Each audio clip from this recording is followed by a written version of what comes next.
This conference will now be recorded. Here we go. So today's session is important for folks who are writing the ACP exam and very, very important for folks who are practitioners who will go out there and work. This, the Agile philosophy, one of the critical components of Agile philosophy is to deliver value, right?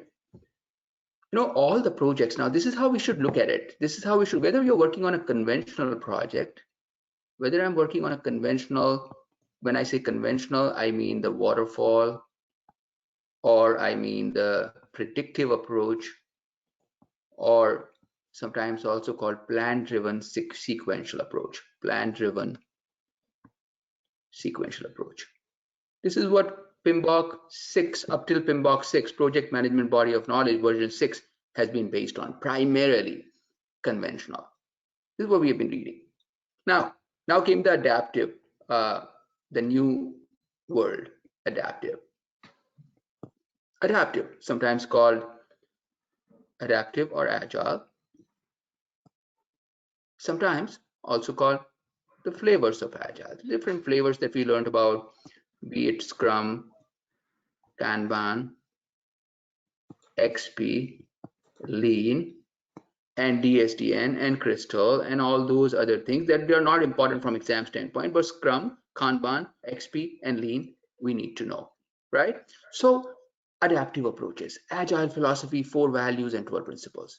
The entire, if you know those 4 values, the mindset, and if you know the 12 principles, you can really get 60 questions out of 120 right on the exam just by that mindset and application of that mindset. Trust me, it is true. I have written the exam. I know what it is all about, right?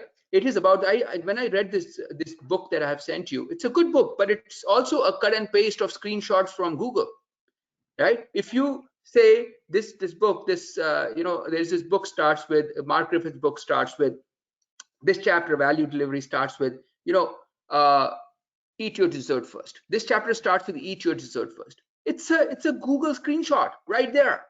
It's a lift and shift from a Google screenshot, the first paragraph of the book, and every paragraph is nothing but component of Google.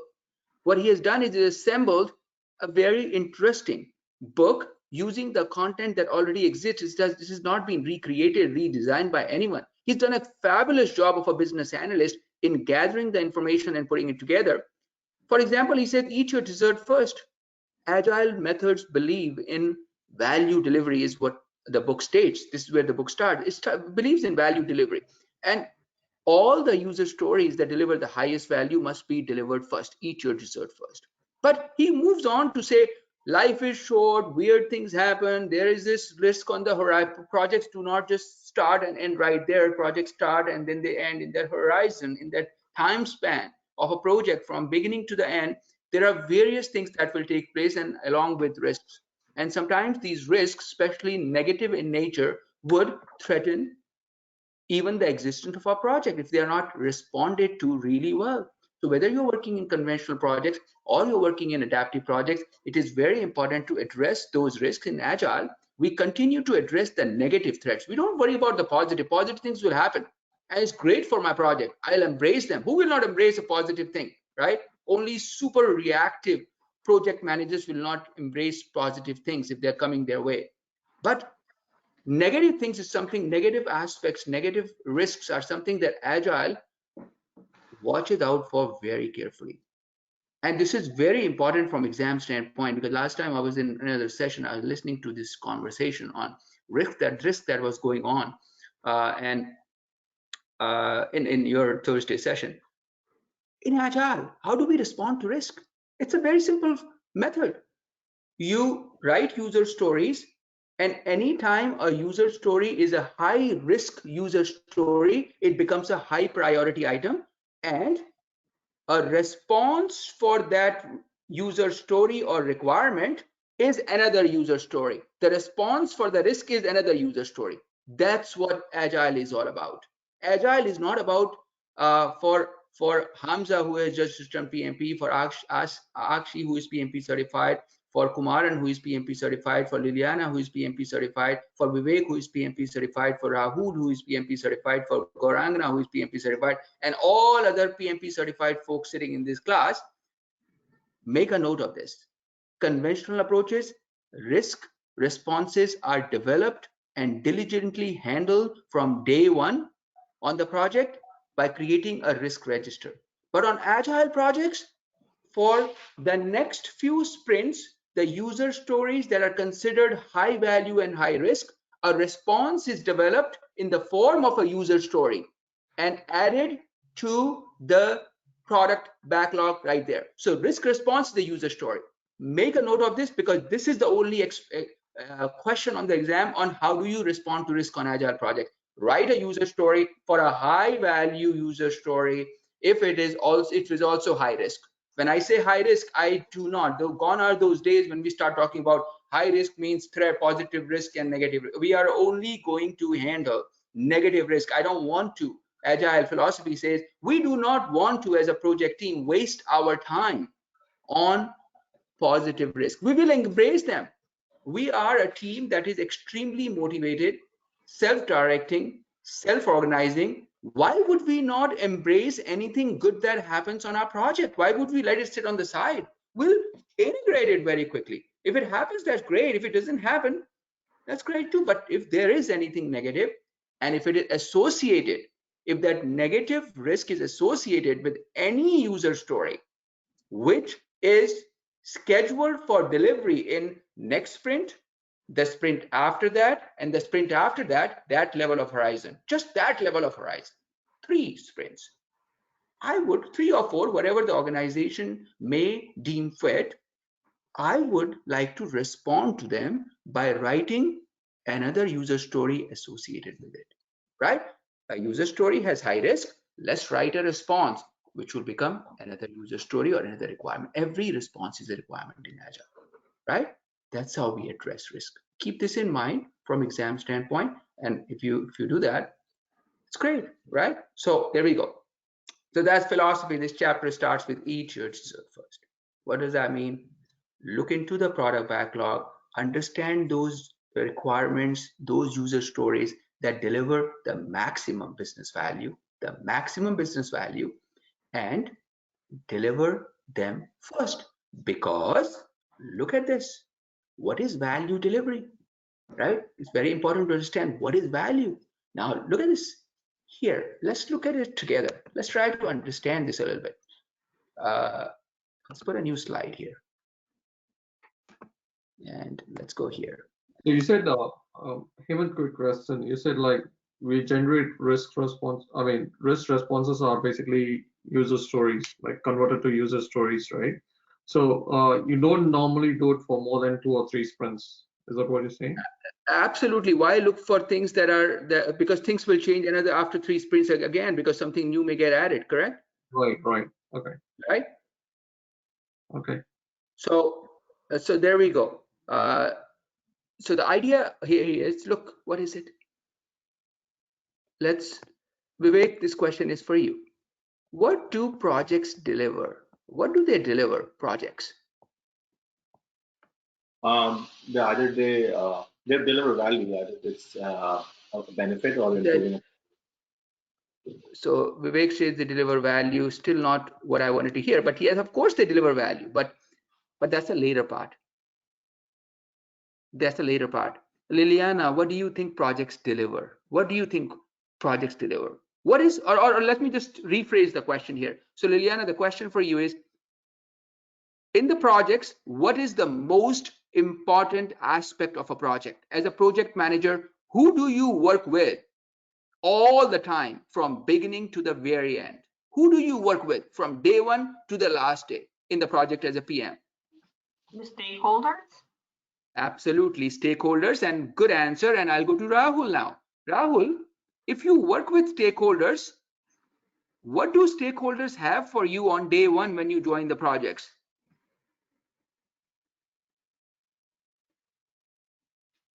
What do they have for you? What do they give you? How does the project start, Rahul?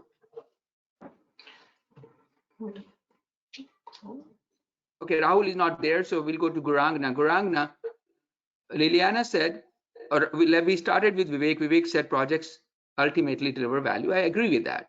But I said, let's just take a step back. And I went to Liliana. I said, rephrased my question. I said, well, Liliana, who do we work with throughout the project as a PM from beginning to the very end? She says stakeholders. Now, on day one, when I go to the project, day 2, day 3, day 4, what am I trying to understand from my stakeholders around now? What am I trying to understand? Their expectations or requirements. So project deliver requirements of our stakeholders. They deliver requirements of our stakeholders, right? Great. All right. So let's continue moving. We are building a website. We are building a website. So Anmol, we are building a website. Give me 3 core requirements of your website that you want to build. Give me 3 core requirements. Tell me 3 things that you want in your website. I want the website to be both available in English and French. No, but 3 features of the website, please. Just 3 features. What would you say? Let's say homepage. What else would you like in the website? A homepage, a place where I can send a contact us page or to send emails, and Contact. Yeah, and lastly, an FAQ page as well. Let's say product. Homepage, sure. Product page, contact page. These are your 3 requirements, right? And now you gave it to me, my project team, and we delivered this requirement. Now you came and you looked at it and you said, I said, there you go. You gave me the requirement and here is the website ready for you. You should be happy. You gave me the requirement and I created a product with your requirement. Homepage, product page, and contact us page. I gave you your product right here. After 2 months, you got your product. Homepage, product page, contact us page. You said www.anmol.com. Said www.anmol.com, and this website went like this. The clients who wanted to buy the product, they're calling your help desk right now, left and right, and they're saying, I can't even log into the website. I want to buy this product C, I want to buy product D, I want to buy product E. I can't log in. So look at this now. Projects deliver the requirements of the stakeholders. Project team has delivered the requirements. Did I not deliver the requirements, Anmol? I did, right? You wanted 3 things, I gave you 3 things, correct? Yeah, correct, yeah. But because now when you got the requirements, you paid me, and now when your clients and everyone chimed in, they couldn't even log in. This website could not support the traffic. This website was just too slow. It was hosted wrongly, or whatever happened. But are you satisfied with, in spite of the fact that you got your requirements exactly how you wanted them, 3 requirements, all the products, are you satisfied with it? No, not in the slightest. You're not satisfied.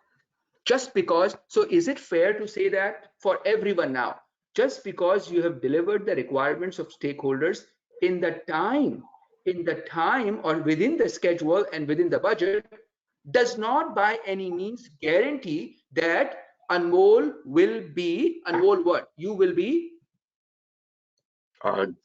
Delivered, I would be given value at the end of the... Look at this, you will be satisfied. Satisfied. You will be satisfied. That is the reason why 67% of the projects do not lead to that level of satisfaction, expected level of satisfaction for our stakeholder. This is the reason, right? We deliver the requirements, but we never understand the underlying expectations because we fail to ask our stakeholders. We fail to ask our stakeholders probing questions to understand those underlying expectations, right? That is why Agile is all about value delivery. In conventional project, this aspect of satisfaction gets lost because we are so hell-bent on delivering the requirements, we totally forget about the clients. In that time horizon from day 1 to 3 years, we forget about our end user. We are so hell-bent on delivering the product and the requirements. So one thing has been established right now, that just by delivering the requirement, we cannot attain the level of satisfaction. Now look at this way. Now let's come to Vivek's point of value delivery. So when does value delivery happens? Value delivery happens when the, let's take marker, when the projects deliver the requirements Requirement delivery leads to attaining that certain level of minimum level of satisfaction for the stakeholders. Now, at this time, value delivery has taken place. Keep this in mind. Value delivery has taken place. A couple of questions in the exam can be answered by just this mind map here. It is so critical. It is so critical for your growth. It is so critical when you go towards that strategic mindset. This map that I created is so critical when you go in an interview and start talking about project management to people who are interviewing you. Because by answering question and using this analogy here, you can really deem or you can really make the interviewer unfit to interview you. They may feel that they're unfit to interview because you've shown them a new way of looking into it. Delivery of requirement is by no means a guarantee that value delivery will take place, right? Is everyone good with this? Did everyone understand this, right? Simple concept. Anmol, did it make sense, right? Absolutely. It's just someone built me a house and gave me everything that I wanted. Doesn't mean that I'll be happy. I'll be crying maybe after that. So many people who get their homes built from ARMP for 3 years continue to cry. They got a bad service, this, that. House contains exactly what they wanted, everything that they wanted, but ARMP never understood the underlying expectations, right? So this is what is value delivery. Now, the second important thing here is about value delivery is how do we generate value? What is it that we should do from day one till the last end? Value delivery is not an event that takes place in the beginning and we say, oh, value delivery will take place. This is how we'll do value delivery, right? No.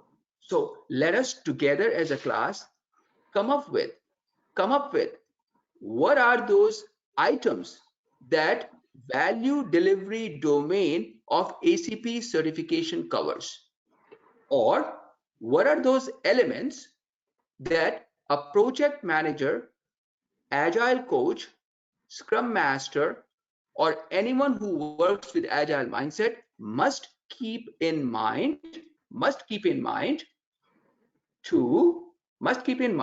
to ensure value delivery. From day one you start your project to the very end.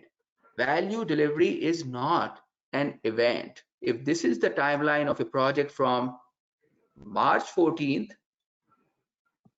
2021 to April 14th, 2021, this sprint, if this is the idea of one sprint, value delivery starts from here till the very end.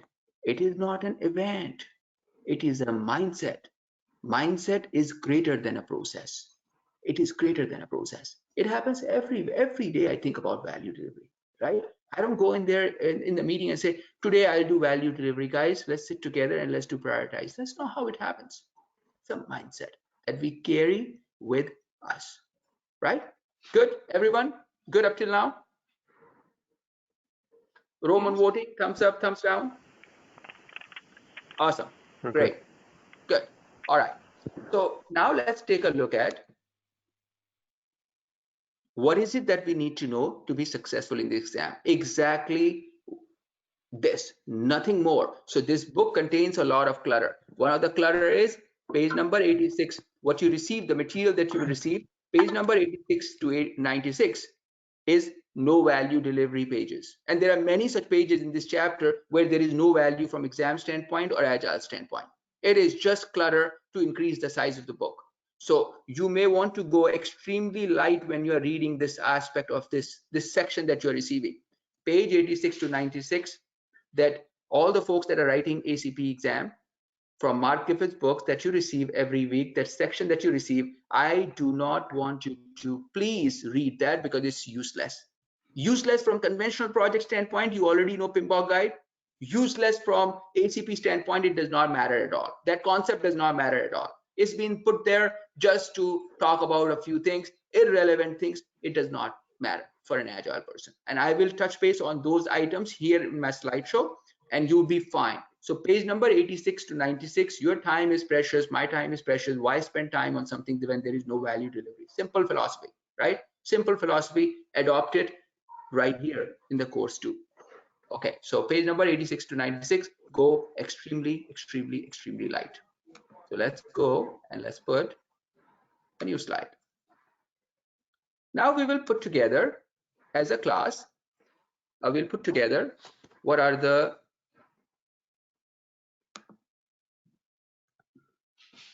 so this is the chapter right here for you. Value delivery. This is value delivery is one of the 7 domains. One of the 7 domains of ACP certification. Just for some of you, you may have forgotten, we are in the 3rd session. I have to keep reminding people. Sometimes people feel that we are in the 2nd session. No, we are in the 3rd session. Just for some of you, if you have forgotten, let me just tell you, we have covered agile, mindset, and principles in the 1st class. Then on Thursday, we had a review. We have covered stakeholder engagement in our last week class. And today we are covering value. Very important, right? To go back and look at what is it that we have achieved up till now. We are at value delivery. Extremely important chapter from exam standpoint, because there are 24 questions out of 120 questions right here. What does that mean? It means it's about 18% of your exam, about 18% of your exam, right? And these are all easy picks. If you can hear me well, if you can really hear me well, you will get 20 right on the exam straight, because I will only speak from mindset standpoint that you get tested on the exam. I will not speak from things that are irrelevant, things that are not relevant for ACP, or things that may not be meaningful for us from practitioner standpoint or from learner standpoint, whichever way you want to treat it and take it as. So we are in the 3rd session. Good. All right. Now let's put another slide here, and let's make a duplicate. Control A, delete it, and let's write value delivery. What are we going to learn today? So let's start with Deepti. How can you deliver value? 1 word or 2 word answer. How can you deliver value in Agile? What is it that you can do? When there's constant communication between. Constant communication. Okay, I'm not going to put it as an important item, but I'll write it down here. Communication is always important everywhere. As a PM, without communication, that's the minimum baseline, right? So value delivery, I'll put it here right now, communication. All right, let's go to Pranay. Pranay, how do you deliver value? How can we deliver value? Look, Agile is based on sprints. We don't deliver all the user stories in the product backlog. So what's the mindset here? What's the mindset telling you? About constant change or satisfied stakeholders? I'll just write down here, that's fine. Satisfaction. That's the outcome, okay? Gaurang, what do you think? How can we deliver value from day 1 to the very end? What is it that one thing that we should do? Prioritization. Very good. Awesome. 10 questions on the exam are right here. This is the key. Prioritization. The only way to deliver value in project management is play the Game of Thrones. No, Game of Constraints, sorry. Right? Not Game of Thrones. Game of Constraints. Right? Constraints. Look, we are bound by constraints. Projects are bound by constraints. There is only that much time. There is only that much money. And there are only that many resources. Or, if I may today, I will only say Game of Thrones or constraints, right, is about resources. It's only about resources, because look, resources. At the level of portfolio, we do not say schedule, we do not say cost, we say resources, because schedule is a resource, time is a resource, cost is a resource, dollar is a resource, people are resources, their skills are resources, IT is a resource, assets and infrastructures are resources, and we need these. We need these to execute a project. We need these to execute a project, right? So resources. So prioritization is critical, and project management, whether you're using Agile philosophy, even more so in Agile, it's a game of constraint. Inverted triangle. Time and cost are fixed. Inverted triangle. Time and cost are fixed, right? There are limited resources. If there are limited resources, the only way to do it is, if I only have these many resources and these many requirements, if I go like this will crash. This will not work. Look, I only have these resources, these are my requirements. Look what will happen. Finish. The project is dead. But if I try to fit these requirements into my constraints and limitation, what will happen? The project will move forward.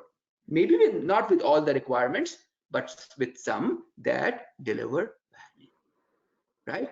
So Anmol's website may not have a home page, but it will definitely have a contact us page, and it will have some products in it. Home page can come later. Value delivery has taken place. The money has been well spent. The time has been well spent. IT resources have been used well. Infrastructure has been used well, right? This perspective is very important for this exam. So prioritization, as Gaurangna said, absolutely spot on. Number one, prioritization. So continue moving to Sandy. Sandy, how else can value delivery take place on a project? How else? By continuously identifying the issues surfacing on the way towards completing the project. Now I would like you to, Kanban is all about visualizing a flow, and think about what happens in Agile for all the class here, for all and everyone, now that we speak from here on, and answer this question about value delivery. Because if you can continue to answer like how Gaurangna said, you are already on path to doing well on the exam. You have the mindset. Think about an iteration. Think about an iteration from planning, sprint planning, to daily stand-ups, to the reviews or demos, to the retrospective. Think about these and see what's happening during this time and how value is being delivered, how clients are feeling value, how customer will get value. What are the things that you're doing throughout from in an iteration from sprint planning to retrospective? What are you doing? What are the different things you do as a practitioner? And you would know exactly what you need to say, right? Gaurangna said prioritization, but I don't know if you've thought about it. It happens during sprint planning, grooming, and other aspects. So let's go to Sandy. Sandy, what do you think?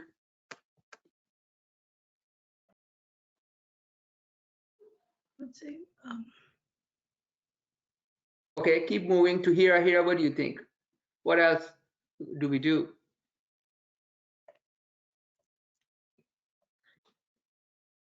Akshi, oh, Hira is here. Okay, go ahead.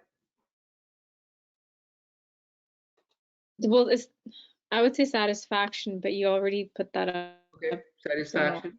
I want you to think about the iteration. What happens in an iteration, right? Actually, yeah. What do you think?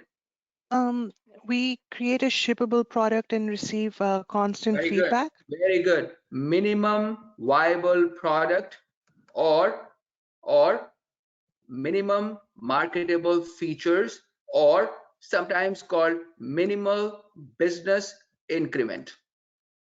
This is one of the ways of delivering value. Do not go create a product which is perfect. A perfect product does not exist in the world. You can say you can create a perfect product in 10 years, but in 10 years from now, that product would not be required, right? 10 years from now, that product will not be required.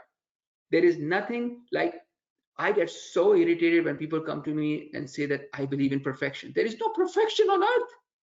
Nobody is perfect here. We cannot be perfect, right? Purpose is the key, right? Having the right purpose.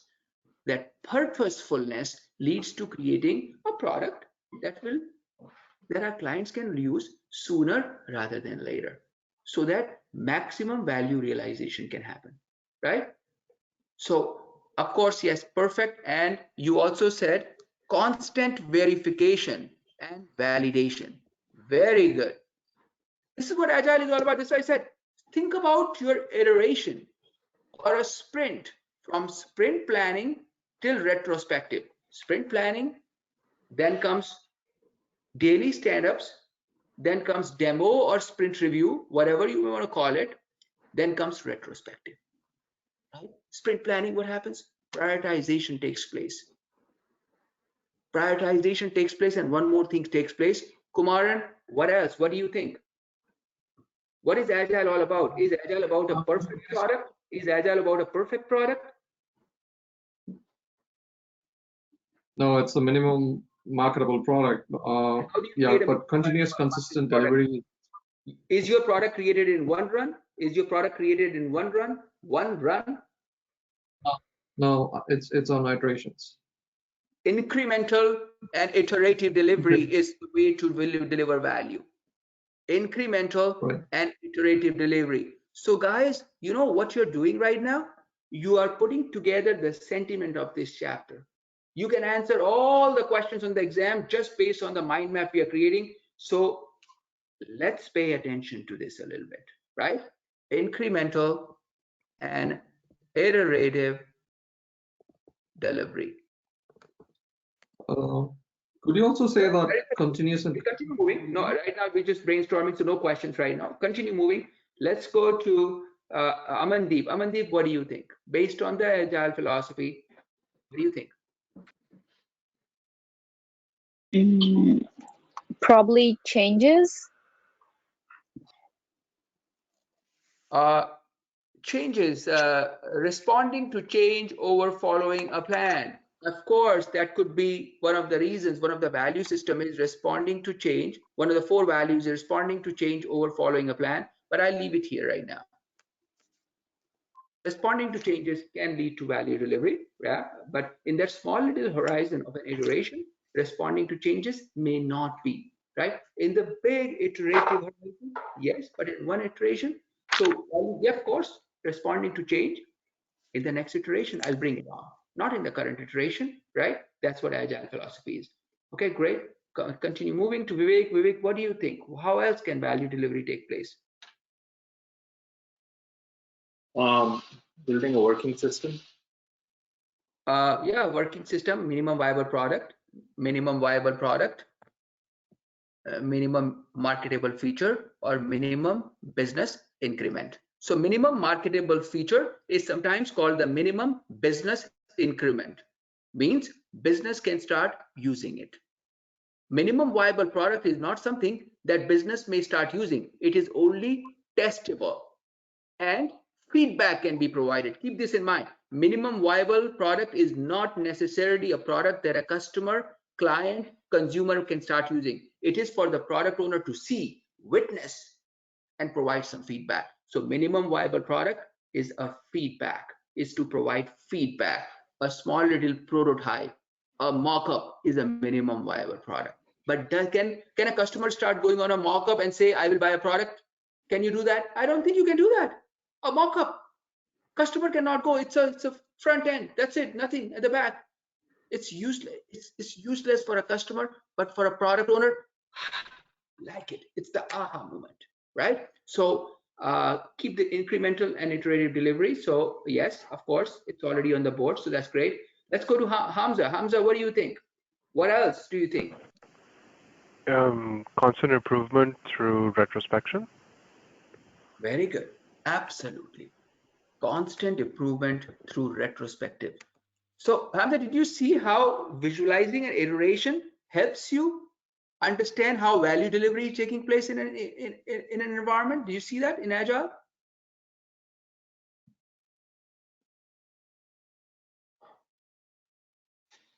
Hamza? Yep. Right. So you said retrospectives.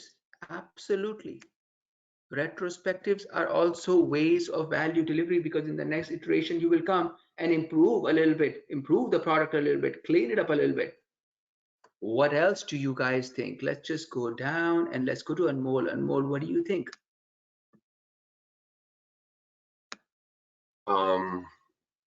Retrospective, testing earlier on. Yeah, testing, good. I'll keep it there. Testing. Look, test-driven development. Mm-hmm. Writing acceptance and evaluation criteria along with the user stories that will become part of the iteration log or sprint log, right? Writing acceptance or test scenarios or acceptance and evaluation criteria as part of the sprint log, or in this book we like to call it the iteration log. Iteration log. Sprint is an iteration. Iteration log, a broader term, right? Iteration log. TDD or ATDD, test-driven development or acceptance test-driven development. They both mean the same. Acceptance test-driven development is mostly product owner chiming in more, right? They're giving their acceptance criteria, definition of done, etc., etc., etc. Absolutely, TDD and ATDD is the sentiment of this chapter. It's the sentiment of this chapter. Let's keep going. Pavanjeet, what do you think? What else do you think should happen? So, like the daily stand-ups, which help. Daily stand-ups, absolutely, because there are impediments and issues that are coming up, impediments and issues, and they need to be resolved. By resolving them in a timely fashion, you deliver exactly what you promised, and that's why value delivery takes place. But is it a true sentiment of this chapter? Not necessarily. It is not a true sentiment because it has been covered somewhere else. So I will refrain from putting it here as a critical element, but it is a good element to speak in the class. Yes, absolutely, I agree with you. Let's go to Kanwal. What do you think? One of the things. How about reducing waste by maybe very good. Task switching? Absolutely, not letting anyone do task switching, right? Not letting anyone do task switching. Not letting all those, as keeping it as lean as possible. Or in other words, creating documents at the very last moment. Is this true? Manish, is this true? Creating documents at the very last moment. Is this true? Yes, Hemant, yeah, this is true. No, it is not true. Documents at the last responsible moment. At the last moment is too late. Agile, it says comprehensive documentation. Look at the value. Comprehensive documentation. Comprehensive documentation. What is it? Comprehensive working product over comprehensive documentation, right? So, but they say now, look, working software or system over comprehensive documentation. We value everything that is on the right, but we value a little bit more things on the left.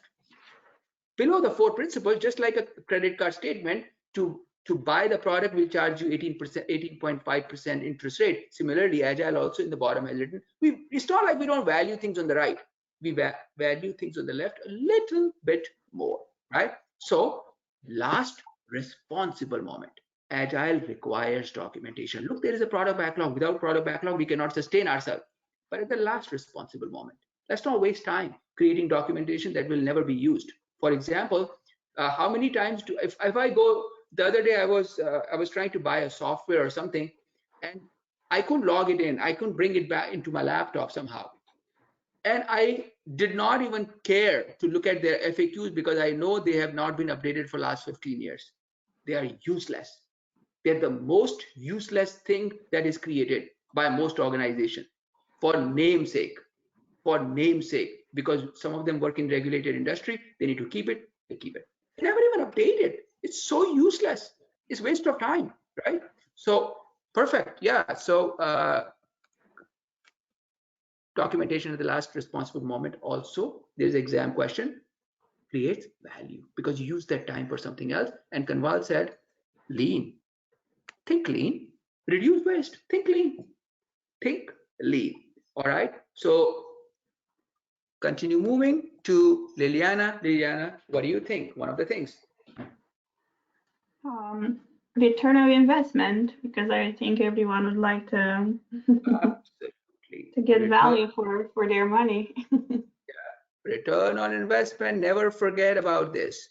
Return on investment is one of the sentiments, but a weak sentiment on the exam, but a good sentiment for real life. On this exam, because it has already been covered so much in PMBOK guide, here they have dropped that level of ROI, RRR, internal rate of return, and net present value.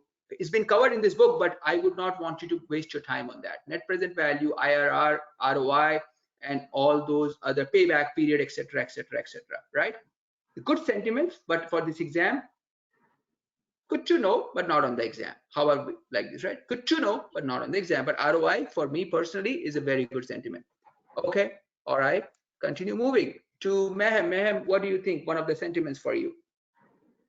Risk mitigation or risk management. Sorry, I can't hear you. Risk management. Absolutely, yes. Risk management or negative risks. Respond to those negative risks, and we are going to talk about a very critical component today called prioritization. How do we conduct prioritization, right? Prioritization, the philosophy of prioritization. Why is a user story must? Why should a user story be classified as should? Why should a user story be classified as could? And why should a user story be classified as would not be delivered right now? Why should, how does a user story becomes a candidate for must? The challenge with business, now look, prioritization, someone said right here, prioritization, I think Gaurangna said prioritization. Good sentiment. But look, if I go to my business owners, Mehem, Manish, Liliana, Gaurangna, Kanwal, and Pavanjeet, if these are my business owners, and I ask them, your user story number 7, Kanwal, is, he'll say high priority. I go to Manish, I say, Manish, your user story number 11, high priority. Gaurangna, high priority. Mehem, high priority. Pavanjeet, high priority. Every stakeholder says their requirement is a high priority. Then everything becomes a must. Then this game of constraints does not work, right? Everything needs to go in that small little component of time and cost. How would that happen? How do we convince these heavyweights of our organization that your requirement is not a must? What is that we should do? So there has to be some kind of fundamental technique of prioritization, some criteria, and it should be like a filter like this, right? Prioritization should be like a filter. You pass all the pulp, only juice should go down, right? A filter. So what is that criteria where now Manish, Gaurangna, Mehem, Liliana, Pavanjeet, Kanwal are happy in the end because they have been told why their user story is not a must, it is a should or a could or won't be delivered. And there is this consensus that has been formed. Imagine people who are paying money for your project, you tell them that, sorry, your requirement is not a must because I feel it's not a must. Not going to work for a VP. Why? But you have to present some fundamental ways of prioritization, and that's where you get tested on the exam here, right? It's not about prioritizations, but how do you prioritize? These stakeholders are heavyweights. This product owner is the voice of the customer. They say this is important, then that is important. But how do you convince them that you only have that much time and that much cost, and we can only slap in certain things? So that is very, very important, and we're going to learn about it because there are 4 to 7 questions on the exam just on that basis of prioritization concept. What should you base your prioritization on so that you are able to form consensus common understanding, and get approval of your stakeholders on what requirements will be delivered in the very next phase, right? Extremely, extremely, extremely important. Continue moving to, we already went to Garangna. Let's go to Ola. Ola, what do you think? What is another sentiment here?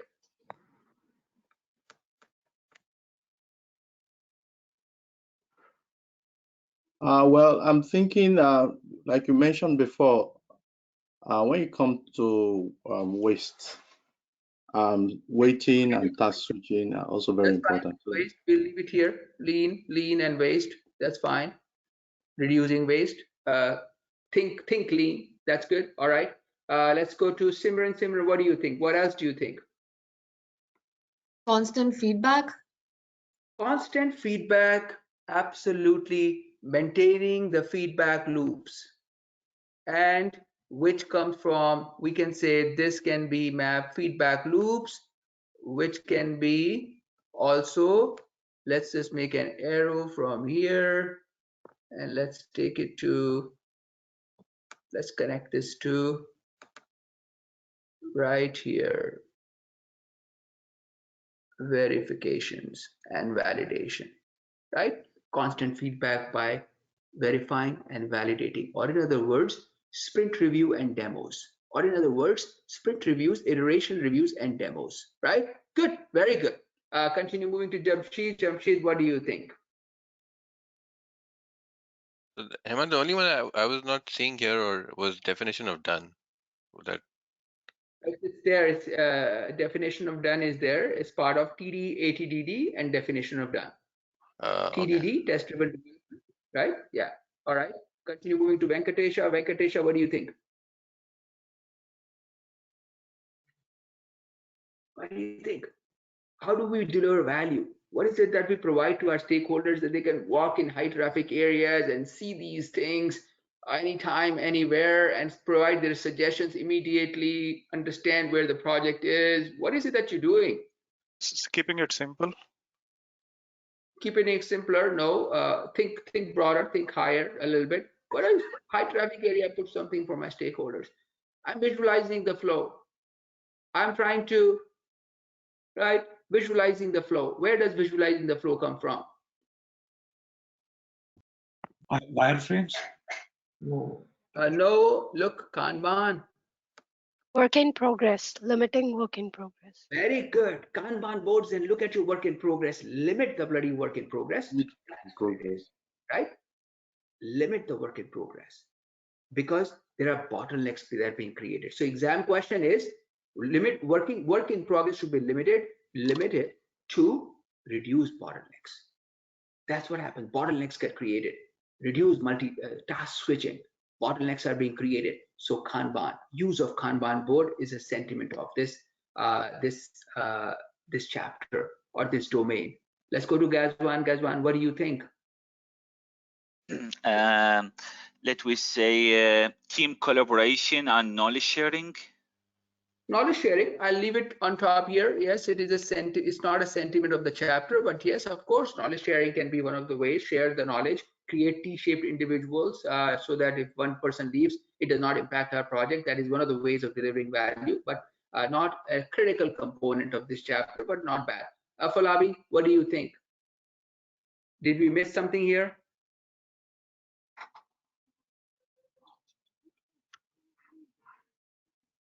Yeah, hi Hemant. I think we've covered virtually everything because I'm looking and I can't find. Yeah, since we've covered everything. Absolutely. If you heard this, if you heard me well, you already got 18 questions right on the PMP exam, ACP exam right now. Trust me, you'll be laughing in this exam, right? When I wrote the exam, my mindset was exactly where it needed to be. Why did I even waste my time reading the book? Kanban, right? It was just not required. But this is what it is. This exam is all about the mindset. It is not a PMP exam. For some people, we had to go through so much pain of memorizing input tools and techniques and outputs and this and that and all that, those 549, I don't know how many were there. But without memorizing them, we could not write this exam, the PMP exam those days. But now it's just totally different. It's so simple. If you write it so simple, it's so much fun. Someone said, I had so much fun writing the exam. This is the first time I heard this.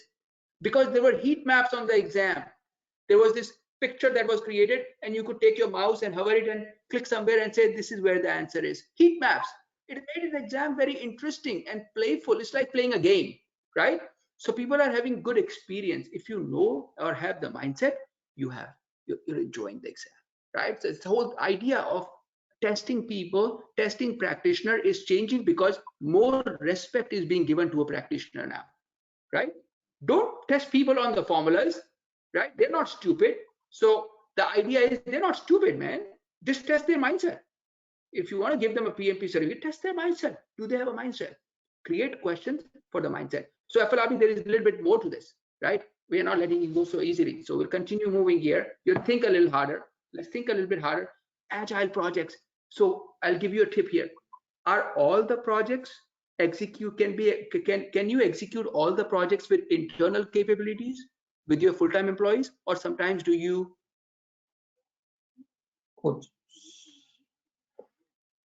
sometimes do you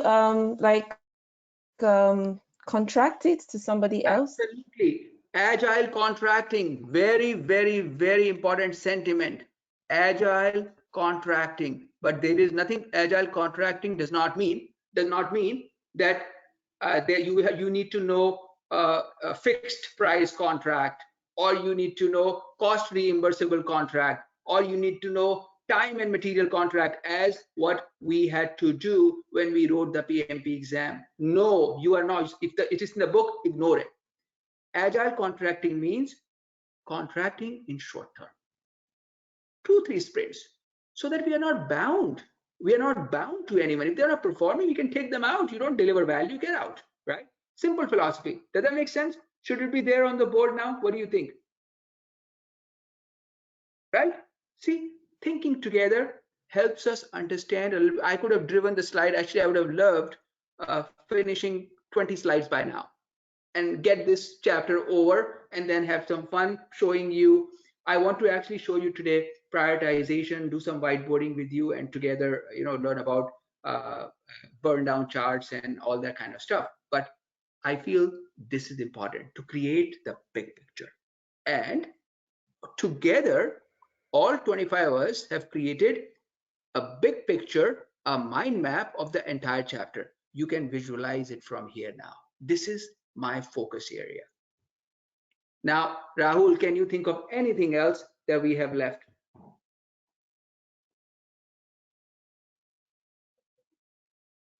Anything else? There we go. Sorry, I was on mute. I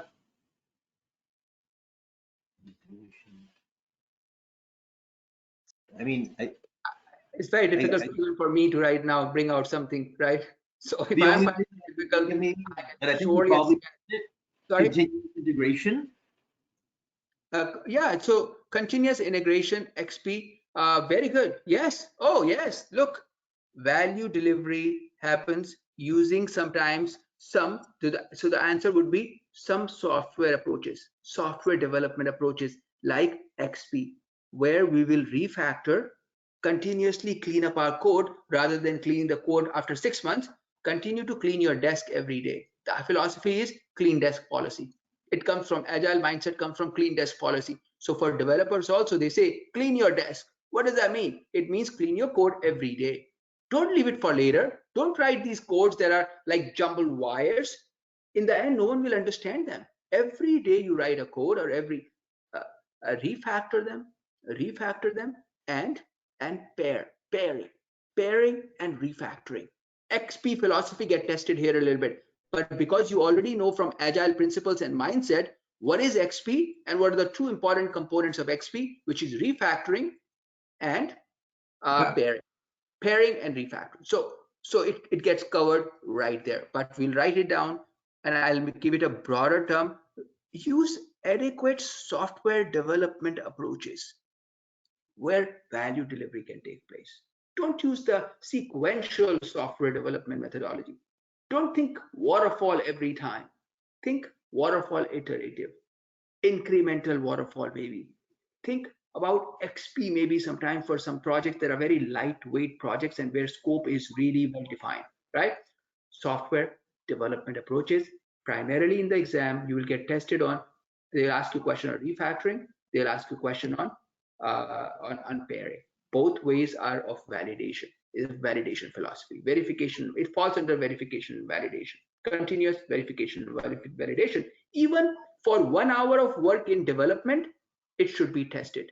Pairing and refactoring are two ways of doing this. Pairing and refactoring, right? Okay, great. So there is your mind map. You will keep this in mind for this chapter, right? So let's start with the first slide. And you're not going to find these slides anywhere. Just like Mark Griffith, I also go on Google sometimes and create my own deck by looking at things and all that. What would fit the best? And I am able to do this because I have done the exam. Just like how you're planning to do it, I have done the exam. So I see it. I see it really well. Then Dave did the exam, we talked, and we were laughing after the exam. He said, oh, by the way, what a waste. What a waste. Why didn't we even read the book? We've been practicing Agile. We have the mindset. We should just fire up the exam, right? So if you're practicing the Agile mindset in a true sense, you don't need to read the book. You really don't need to read the book. So here we go. Hemant, would consistent and continuous pace be considered value delivery? Continuous and it's not continuous and consistent pace. One of the principles, 12 principles of Agile is sustainable pace, indefinite sustainable pace, indefinite sustainable pace. That is for the team. I think it's more for the team, right? Of course, indefinite sustainable pace comes under iterative and incremental delivery. Your team is looking at a longer horizon of product development, right? So I do not should fall here. It's one of the principles of Agile, covered as part of the first domain. Okay. Okay. All right. Look what I did here. I put everything right here on this slide, and the mind map. Now our mind map that I've created takes precedence over this. Our mind map takes precedence over this. The mind map that we look up, our mind map contains probably a couple of more items than what we have here. For example, software development, because I didn't feel it was very important. Here, for example, Kanban, I didn't write here Kanban and WP is here, and then Lean, as Kanwal said, and right? So look at this, the sentiment here. What is the sentiment here? I put 4 values and 12 principles here. And on this side, I put all the items. Now, our job or your job right now is to, for next 3 to 4 minutes, individually go through. So you have 5 minutes exercise right now. I want you to go through the 4 principles right here, read them one more time. It's an exercise, class exercise. You will read them one more time right now, and we will read them and map every item from here to either a value or a principle, like that. You could just go map it on your sheet. You can say it goes here, this goes somewhere else, or wherever, right? Wherever it goes. It's a 5-minute exercise that we will do as a, not as a class, individually. It's kind of a class exercise for all of us. If you can do this right now, what would happen is, now you know exactly what principles are mapped to value delivery, right? That's the idea. What are those principles that map to value delivery? Let's spend, and the other reason why I want to do this was because why I put this slide here. This does not exist anywhere in internet or anywhere. I thought about it. I said it would be a very good exercise to continue to map every chapter to 4 values and 12 principles in the beginning itself. And it should be a class exercise. Unfortunately, this idea to me did not come in the first 2 sessions. In spite of running 4 or 5 ACP sessions, this idea never came. It just came the other day. I said this will be a great exercise, because if all the exam is 12 principles and four values, why not just do this now? Look at your mind map, look at the principle and say, here you go, this is value delivery. Simplicity is value delivery, maybe, because simplicity is prioritization, it's value delivery. So I want you to do this next 5 minutes. So 10:45 is when we come back. You guys are into this exercise quietly, thinking, studying, and then we'll move forward, right? So we'll pick up probably a couple of people who can just quickly talk about what they feel, and we'll move forward after that.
Alrighty.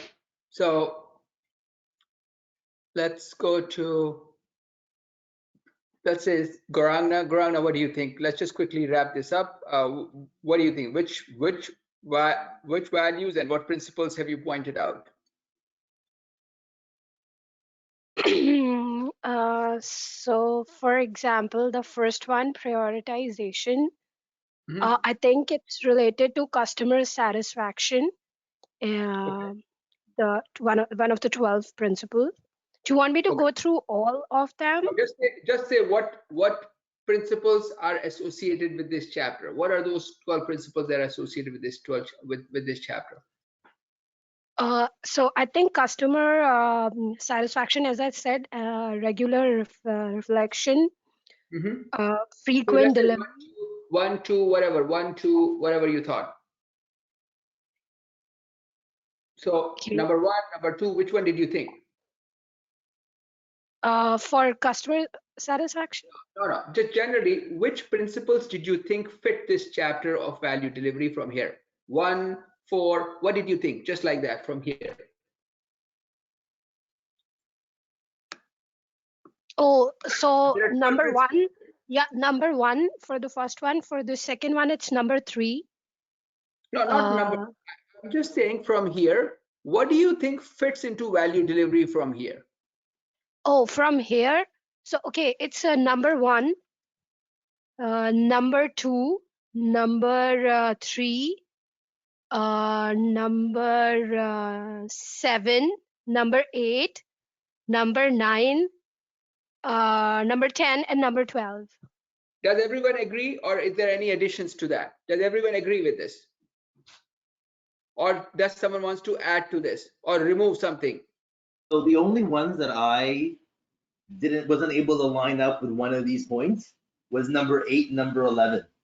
Otherwise, I got all of the other 10 of them somehow aligned to one of these bullet points. Okay, all right, number 9 and 11, okay. No, 8 and 11, 8 and 11. 8 and 11, agile processes promote sustainable development. That's fine, we can take it out, it's not related to this. 11, best architecture requirement designs emerge from self-organizing teams. Agile principle, not necessarily here. It could be, but right now for this chapter, sentiment, value delivery, not applicable. At regular interval, team reflects. Definitely 12. Hamza said retrospective before. 12 is definitely in. So 12 is definitely in. Simplicity, the art of maximizing the amount of work that should not be done. 100% sentiment of this chapter, because simplicity can only be achieved by prioritization, right? Number 9, continuous attention to technical excellence. This also comes from software development mindset. I would keep it, right? Agile processes promote sustainable development. This is what Kumar was saying. No, this is not a sentiment here. Working software is a primary measure of success. Absolutely. Working software is a primary measure of success. Early delivery. So one of the key ways Agile tries to maximize value is by delivering value early. So look at this statement. One of the key ways Agile tries to maximize value is by delivering value early. How can we deliver value early? By working software, because working software is the primary measure of progress. That's how. Definitely in number 6, the most efficient and effective method of conveying information within the development team is face-to-face communication. Not a sentiment here. Good thing. Someone said, Deepti had said communication, or someone had said communication. No, not a sentiment. Communication is the basis of everything in project management, right? So build projects around motivated individuals. I would not worry about that too. It's agile principle, mindset, teams, and stakeholder sentiment. Business people and developers must work together. Co-location, agile mindset and agile value system and agile principles. No, not here, not required here. Number 4, number 3, deliver working software. Exactly. Number 7 and number 7 and number 3, they related to each other, right? They're related to each other. You also have to see where the relationship is similar. Welcome changing requirements. Someone had said change and all that. Yes, it is one of the core values of Agile. So does it fit here? No. Our highest priority is to satisfy the stakeholders. We started the class from here. To satisfy the stakeholder, we must deliver value. Without, just by delivering stakeholders' requirement, value delivery cannot take place. Just by giving requirements is not is not a guarantee for value delivery. So we will let it, this will stay in value delivery, but to satisfy customers, you will have to do constant verification. You will have to do retrospective. You will have to refactor. You will have to use lean mindset. You will have to use Kanban boards. You have to do all those things that we listed in the mind map. So this mind map, value delivery, leads to all this should be done to attain that level of satisfaction among the stakeholders. So the first principle of Agile, to attain that, all this here, what we have written, all this should be achieved to, right? This should be done. These are the good things that should be done on Agile, using Agile mindset. So everyone, that was a good exercise. So good job on this. Let's move to right here, the slide that your book starts with. Interesting, right? Says first, life is short, weird stuff happens, and the longer a project runs, the longer the horizon becomes for risks such as failure, reduced benefits, erosion of opportunities, and so on. So what do we do? Do we continue to run the projects for 5 years? Should we continue to do that? No. I think it is time that we start incremental deliveries. Even if you're using conventional waterfall predictive or conventional project management method, you can still make it incremental. You can still make them iterative a little bit, right? With a big chunk of product created at once, and then slowly increasing value by adding additional component. Provide the core functionality, right? Reduce the time horizon. Reduce the time horizon is the idea of Agile, right? So good slide for mindset. This is a mindset slide. I should call it the mindset slide, right? Interesting mindset slide. Now comes the next slide. Speaks about a little bit about lean, actually. So, and Kanwal had said lean. So, and it's very important from exam standpoint. This lean, there are too many questions on the exam from here. So lean had the 7 principles of waste are listed here. 7 principles. What are those 7 principles? For me, the biggest principle of in waste is task switching. An exam also would ask you questions around that, task switching, right? And there is partially done work. Then there is working software. Working software does not need to have those extra features, right? You go to buy a TV and you stand at Best Buy. You look at 2 different TV sets. One TV has 1,000 features, the other TV has 100 features. Sometimes people buy TV with 100 features because there's so many features that I don't even use. What I see in a product is quality. Extra features do not necessarily guarantee quality in the product, right? They just increase the functionality, maybe reduce the quality sometimes. So the idea is not features, the idea is quality. Good features and quality, right? So extra features sometimes increase the time span of delivering the product. And those extra features sometimes never even get used. They never even get used, right? Extra features. Reduce defects by constant. How do you reduce defect? By constant validation, constant verification, constant validation throughout, from beginning to the very end. Multitasking. Now look at this task switching and multitasking. What does it create? It creates bottleneck. What is bottleneck? Anmol is working on 3 things. 3 people are waiting for the work. He is half finished everywhere. What is it? What is happening? Waiting is taking place. Bottleneck is leading to waiting. People are waiting for something. So these are related, right? So you don't have to really memorize these things. They're related. Task switching leads to bottlenecks. Bottlenecks lead to someone else waiting. Waiting leads to delay. Things are always in movement. Task switching also leads to, task switching creates euphoria. That's what it is. Multitaskers, they create euphoria. Euphoria. What is euphoria?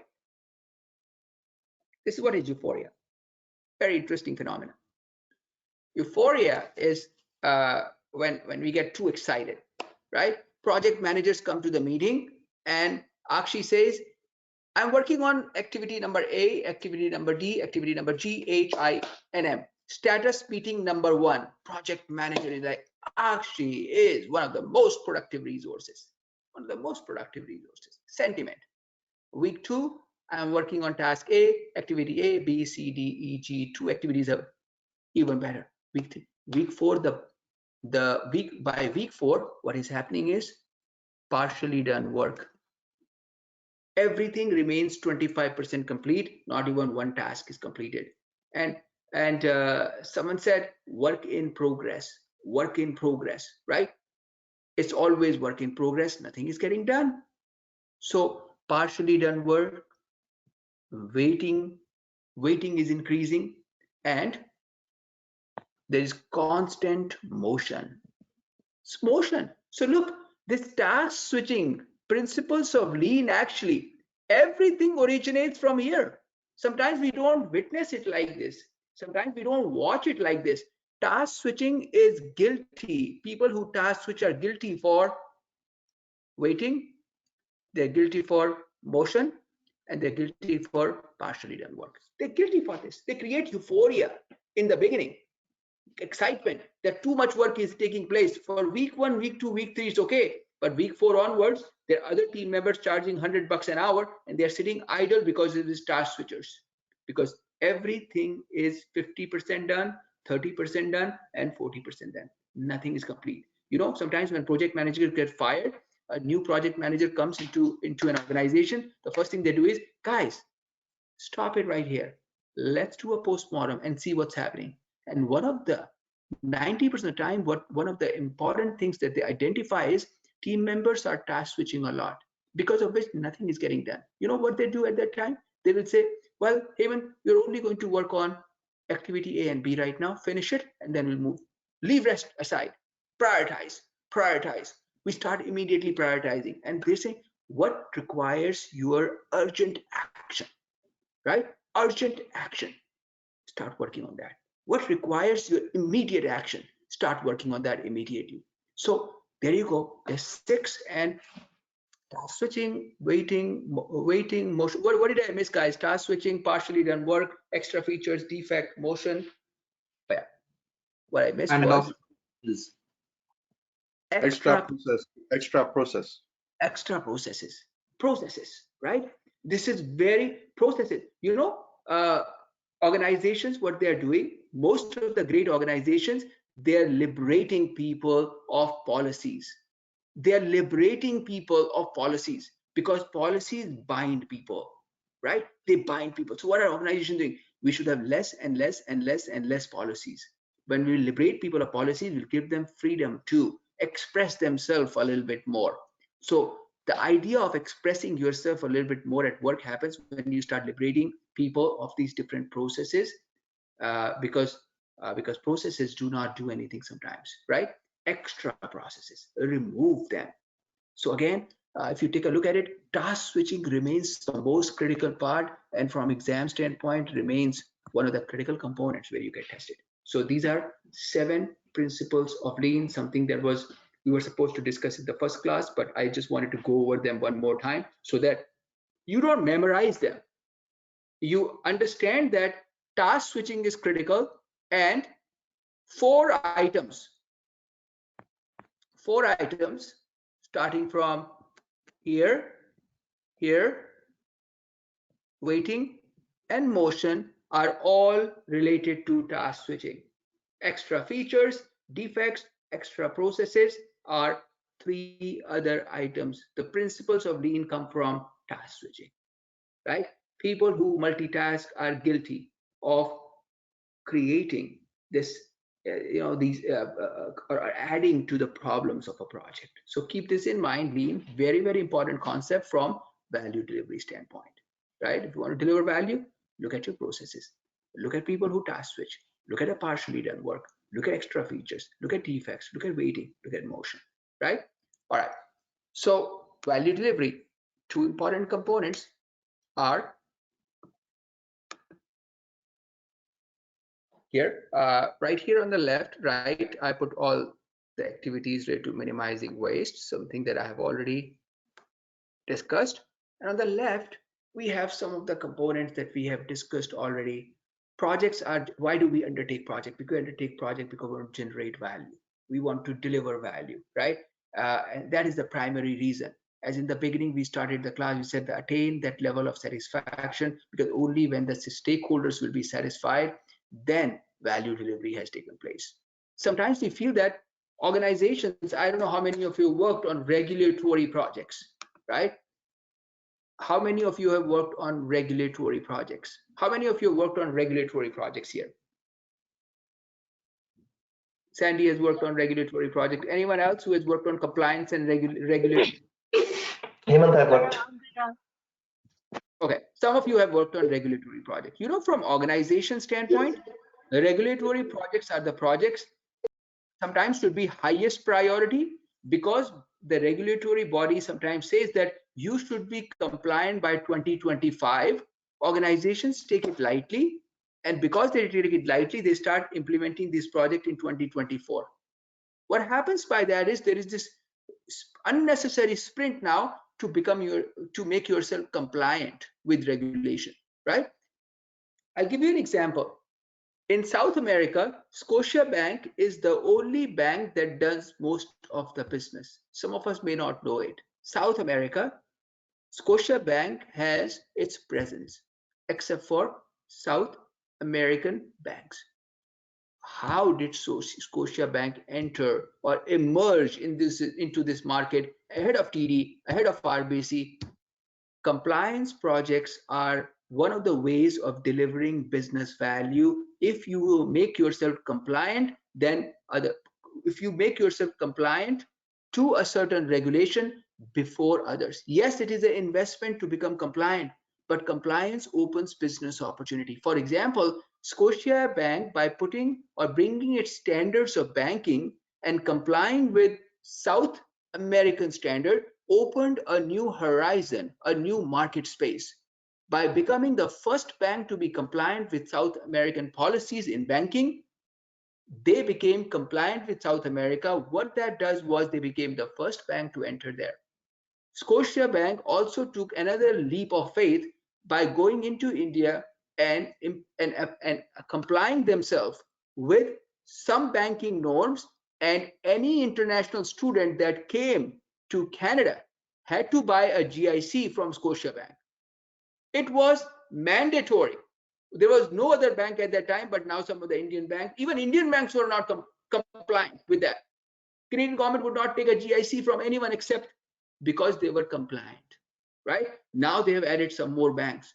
But imagine so many international students coming from China, from India, from Asia, from Africa, from so many different countries, especially those countries. Everyone buying a GIC of $10,000 or $15,000 or whatever it is from Scotiabank. Look at the revenue that got generated, right? Just by being compliant. So this second line, from exam standpoint, don't take it lightly. Complying with regulation sometimes opens a business opportunity, and any requirement which is regulatory must be dealt with as a high priority requirement, because by doing so, sometimes we will get ahead of the curve, ahead of other people, because you are compliant, others are not. Another example is our company, EducationNet, became the first company in Canada to be ATP, PMI's ATP, right? There are only 8 in Canada right now because they charge $17,000 a year for the subscription, right? First of all, you have to be compliant. Second, you have to pay $17,000 a year. Imagine a small little business owner cannot pay $17,000 a year to get ATP membership so that you can teach. 17 grand is a lot of money, right? It's buying a Toyota maybe. So again, you become compliant, what happens? There are less players now. The market has been, they've removed so many players from PMP training. There are only 7 players or 8 players maximum right now. The entire Canadian market is open to you because you made use compliant. You had to write a 100-page document, submit it. They reviewed it. They objected to certain things and they approved it. What happened? You opened yourself to a new market. So compliance. Keep in mind, it's very, very, very important from exam standpoint. Any user story, any requirement which is regulatory, which is of regulatory and compliance nature, must be a high priority, right? Because if any regulatory requirements are not delivered on time, there will be penalties imposed. Even the existence of a business can be threatened because of being non-compliant. There we go. Maximizing value, of course, one of the key ways agile projects deliver value is by delivering value early. Delivering those user stories that generate the maximum value, do it early. Working software over comprehensive documentation, the value system. This is where it is applied. Value delivery, right? The next bullet is agile teams maximize value, of course, delivering value and the highest portions of the project first. This is what we've been saying, right? You deliver value by delivering the highest value user stories first, followed by a little bit less, little bit less, little bit less. That's why iteration. Iteration 1, top 3 features, not the home page, not a must. Anmol would rather like 3 top products in the website than having a homepage and talking about Anmol, who is Anmol. That doesn't sell the product. What sells the product is product being showcased with contact us page and a payment link, right? Then the product sells. If it is in the market, it's better. Rather than having a homepage, about us page, and contact us page, it's not going to do anything in the first iteration. That's the mindset, agile, right? And in the beginning, I said, and the question was for Vivek, I said, what do projects deliver? Vivek said value. I said, of course they deliver value. This is the chapter, value delivery. But then I went to Liliana, I said, Liliana, what is it that we do as project managers from the beginning to the end? Everything that I start my class with, there is a reason for that. It's not a story, it's not a conversation. It's about coming back to something. She said, stakeholders. I said, absolutely. Went to Garangna. What do stakeholders deliver? She did not exactly say what I was looking for. She said expectations. I said, no, requirements. But then I went to Anmol. I said, Anmol, requirements. Now, just because I delivered the requirement, did value delivery take place? No, satisfaction level was not achieved. So engaging the right stakeholders on project is vital and critical for the success of the project. Understanding those vital needs is critical and success for the project, and delivering, and most importantly, delivering those needs is absolutely critical, right? Delivering those needs is absolutely critical to the success of the project, and delivering them early.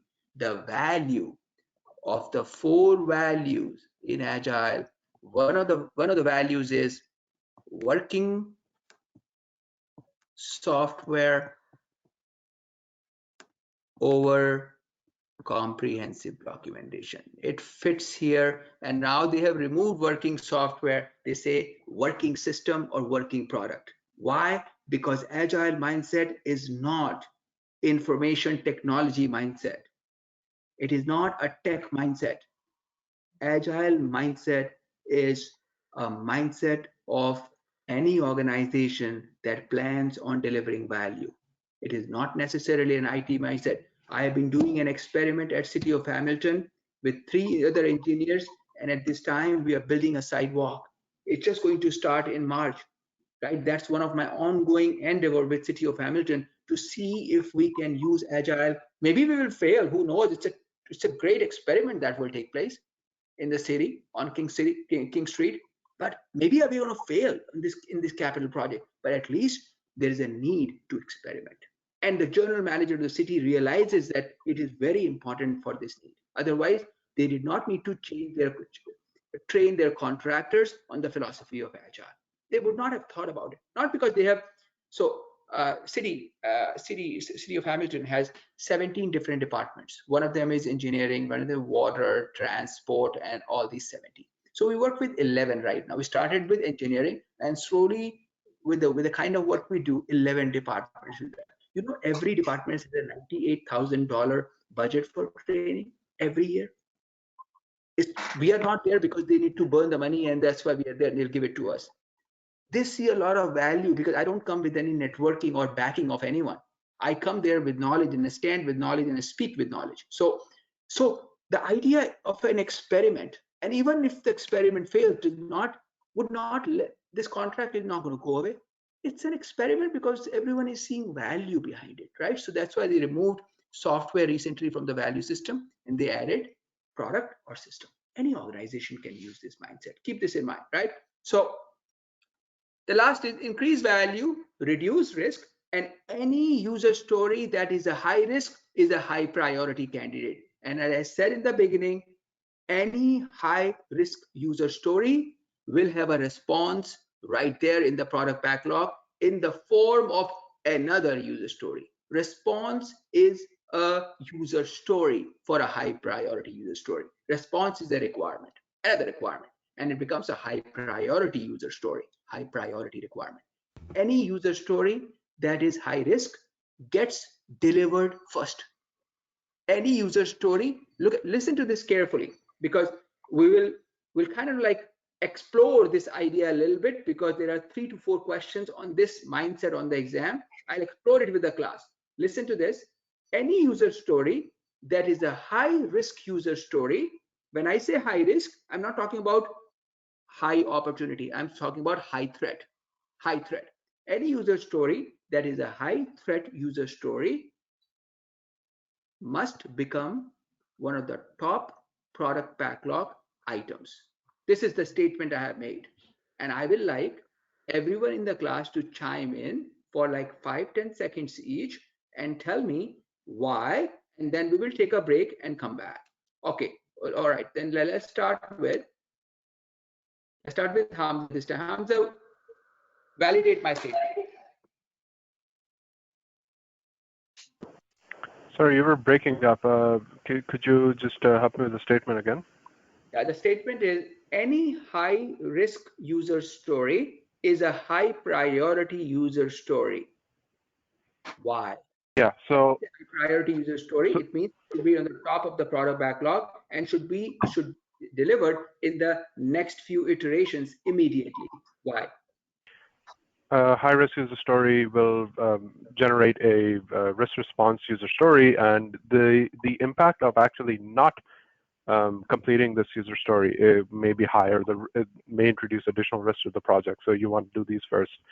In addition, you know, like this might also put you ahead if it is a compliance requirement. And you know, right, as an example. 15 seconds, everyone. Anmol, what do you think? 15 seconds. Let's go. Yeah, it might be connected to a lot of other user stories that need to be finished first in order for others to follow. Okay, all right. Again, I'll repeat my statement. Any high risk user story becomes a high priority user story in the product backlog, because of which it becomes a candidate for delivery in the next few iterations. Why? Vivek, why? This is the statement. Why? Because when the risk occurs, it takes up resources away from the efforts that deliver value, so threatening the project benefits. So you need to address them first. Okay, all right. Let's continue going to Kumaran. Kumaran, guys, can we keep our phone on mute, please? Mics on mute. There's a lot of noise here. Thank you. Okay, so yeah, any risk could be positive or negative. So if it's positive, it's important to take advantage of. Agile does not care about positive risks. In the beginning, I said, right, only negative risks. Yeah. So we need to mitigate it so that it doesn't cause any adverse impact. And so okay, all right. I'll repeat this statement one more time. Any high risk user story is a high priority user story in the product backlog. And because it is high risk, it becomes a candidate for delivery in the next iteration or the very next iteration after that. Why so? Sandy, what do you think? Because not delivering them will directly have an impact towards value delivery. Not delivering them will have a direct impact on value delivery. It is true, but it's not what the answer is from exam standpoint. This is a good choice, but not the right choice. Let's go to Rahul. Rahul, what do you think? 15 seconds. I don't know, man. I'm just going to say that the higher risk projects, the higher risk user stories will get tackled first because the risk is higher and it might derail the project later on. So you want to get that stuff out of the way first. Very good. That is the answer. So look, if the project has to, the idea and the philosophy, if you are reading the chapter well, is fail fast. If you want to fail, why do you want to invest $17 million and then say, oh, wow, let's, sometimes we are guilty of removing some of the high risk user stories for later. And we say, we'll do it later. Too much analysis required. Because of that too much analysis, what happens is we don't fail in the first phase. We decide to fail in the third phase when we have spent $3 more million on the project. When I came here in 2007, July of 2007 from the US, I was a part of a Nexus program in Royal Bank that I started managing. This program started with $13 million and escalated to $75 million only to close. I came here, all packed my bag from the US. I got handpicked for RBC just to know that after 3 weeks, I have to go back now because the project was about to end. I got lucky that I got put into a small business program and I started managing that. But business decided to do their learning. A program escalated from a $13 million program to a $75 million program. This is the insurance, RBC insurance, to create a new infrastructure only after burning all this money to sell the insurance to Aviva saying, I can handle it anymore. RBC ended, after wasting $75 million to revamp RBC insurance, they sell it to Aviva, say, I can handle this anymore. Business ran away. Why? Because someone out there was foolish enough to drive these high risk requirements to the very end. When all the money was burned, they realized regulations are just too strong. This is too regulated. The kind of infrastructure we are creating is not going to support it. Right? So well said, Rahul. High-risk user stories are candidate for delivery in early iterations because if we have to fail, let's fail fast with the least investment. And let's figure out ways to then move forward from there, right? Absolutely, that's the answer. Great answer, which brings us to the end of our first iteration of the session.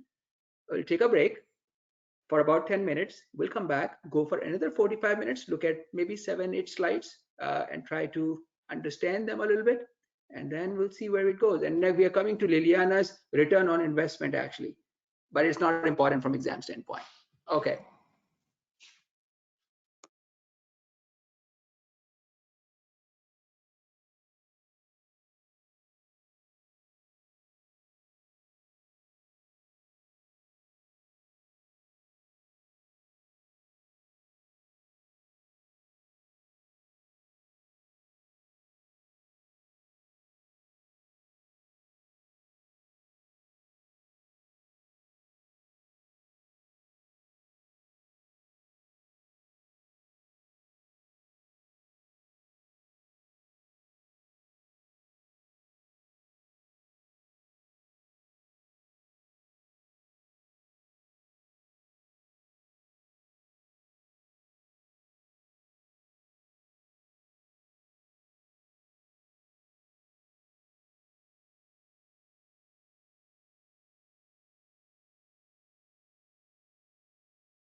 Alrighty, so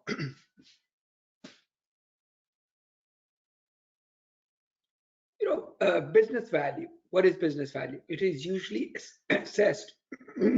So business value is usually assessed in some kind of financial terms, right? And most importantly, assessing value of potential projects. So when we look at these financial assessment matrix here, all these different financial assessment matrix, these are primarily required by senior leadership. They use these indicators to select a project, right? ACP exam has nothing to do with project selection. That's why I said page number 86 to 96 is not something that you may want to even look at as part of this course. So when you receive the material for people who are writing the ACP exam, 86 to 96 is not something to worry about at all, because financial metrics are unlikely to appear to be a big topic in the exam, neither would they appear on the exam. So financial metrics are unlikely to be a big topic, neither are they going to appear on the exam. Even if they appear, first of all, they will not, even if they appear. So what we need to know is that, so leadership in an organization. So what does the leadership do? Leadership has now, they have to look at project 1, they are looking at project 2, they are looking at project 3, they are looking at project 4, they are looking at project 5, they are looking at project 6, they are looking at project 7, and they are looking at project 100. They are looking at 174 different projects. But this leadership in the organization does not have unlimited supply of money, neither do they have unlimited supply of time. They only have that much money and time. So what projects should they execute? The leadership thinks, what projects should we execute? And sometimes they look at project 1, project 2, project 3, project 4, project 5, and they select the project that provides the highest return on investment. They'll say, guys, I think project 1, project 7, project 174, and project 4 are 4 projects we should do right now this year in 2020 because, or 2021, because they provide the highest return. So how does an organization leadership select a certain project? Sometimes they use this assessment metric called return on investment. Higher the return on investment, better the project, better investment it is. So they invest their resources towards that project. So if you found a question in the exam, they'll say 4 projects are there. Project A has $27 million return on investment. Project B has 11. Highest will win, right? If I put my money in the bank and someone says your money will double in 3 years, your money will double in 5 years, and your money will double in 7 years, what would I do? I think I'll go towards money where my money doubles in 3 years, not 5 years, not 7 years, right? So return on investment. Any project that gives the best return on investment gets selected. Similarly, net present value. You don't need to know what net present value is. Something that's going to happen in future. If 5 years from now, someone is going to give me $100,000, what is the value of $100,000 5 years from now today, right? Today, that $100,000 may be worth only $70,000, $80,000, $90,000, right? Or whatever. So what is the value of that money 5 years from now, today and 5 years from now? It will continue to reduce. Today, 70,000, 5 years from now are going to be a little less because inflation rate is going to increase and all that. So net present value, higher the net present value, better the project. So team organization said, well, which project should we select, guys? Project 2, project 8, or project 3? They selected project 2, 3, and 8 out of all these because the net present value of project 2, 3, and 8 was the highest among all these projects. IRR, the same thing. Higher the IRR for project, better the project. Internal rate of return. You, from exam standpoint, you will not find any questions on the exam because these are project selection methods that are used by organization leadership to select a project. And then when the project starts, then we can say this project will be agile project, this project will be waterfall project, and so on and so forth, right? So keep this in mind. These are all project selection methods. It is out of the scope of ACP exam. ACP exam is the test of Agile. So this slide is not relevant, and I'll make a note here one more time. Page number 86 to page number 96. Please do not take a detailed dive here. Very light-hearted read. Just light-hearted read would be good enough here, right? Again, it talks about financial assessment matrix, but managing the risks. And I talked about this. Agile projects are not concerned with opportunities or positive risks. Teams are motivated. Product owner is the voice of customer. They are going to embrace everything that is positive, right? So it will be taken care of. But negative risk is anti-value. It is anti-value. It reduces the value. When a threat comes, your value reduces, right? So it is very important to immediately, let me remove this from here. It is very important to remove, to address, not remove, to address anything which creates negative risk or reduce the impact of that. So any factor that has potential to erode, remove, or reduce value is a risk, or is not a risk, it's a negative risk. And agile projects focus on negative risk. One of the ways of maximizing value is by minimizing the negative risk. Now, how do agile teams do it? As I said, we started this, we ended the session with that statement. Any high risk user story it becomes one of the top priority items in the product backlog and becomes a candidate for delivery in the very next iteration or the iteration after that. And Rahul says the reason we do it is because fail fast approach. If you have to fail fast. Why waste money and fail later? Why invest into a project and fail in the 5th iteration when we could have just taken a stab at it right in the first few iterations? And if we had to fail, we'd have failed early. So that's the approach in Agile. The idea is risk-based, risk-adjusted backlog. So we write user stories in Agile. All the user stories are documented in the product backlog, user story 1, 2, user story 3. Anytime a user story is a high-risk user story, with that will also 1.1. To it, the risk response is a user story. You write a user story. A requirement is dropped in right there along with a high-risk user story. A response is dropped in the form of a user story. So keep that in mind, and that's what is called a risk-adjusted product backlog or risk-adjusted backlog. So in the exam, there are some questions around identification of risk. And the questions are, who identifies risk? Risk can be identified by any stakeholder on the project, any stakeholder on the project. And one of the ways of identifying risk is exam question, brainstorming with stakeholders.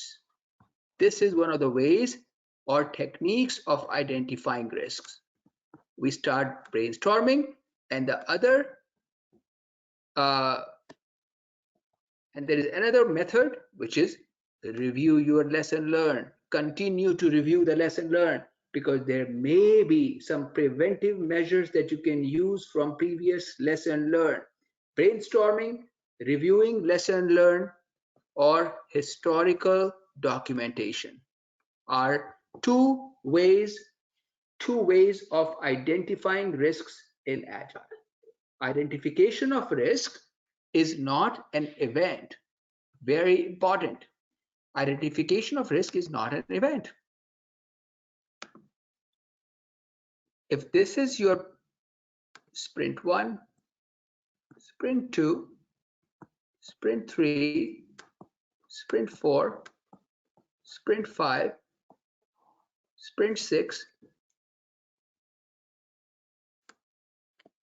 risk identification happens throughout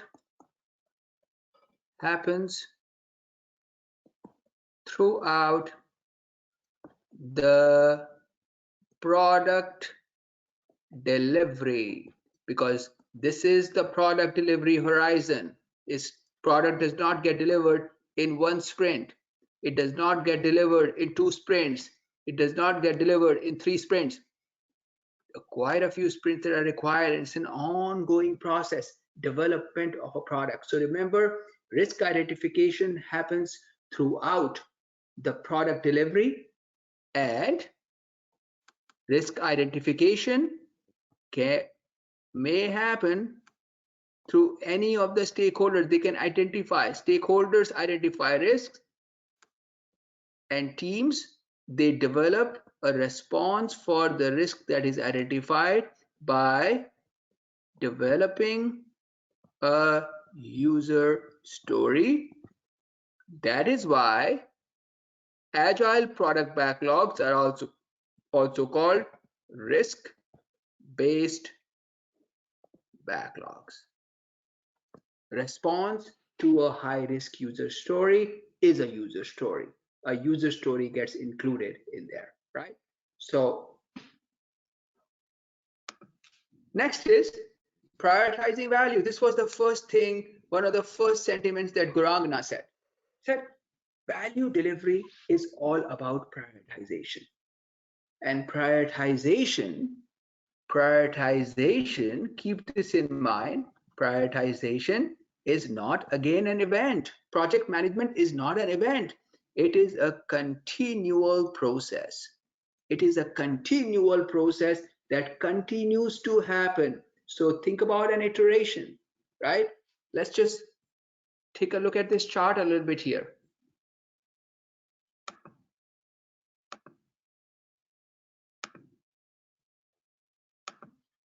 Take a look at this.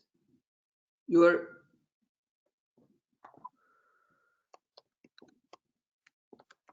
sprint planning, then you have daily stand-up,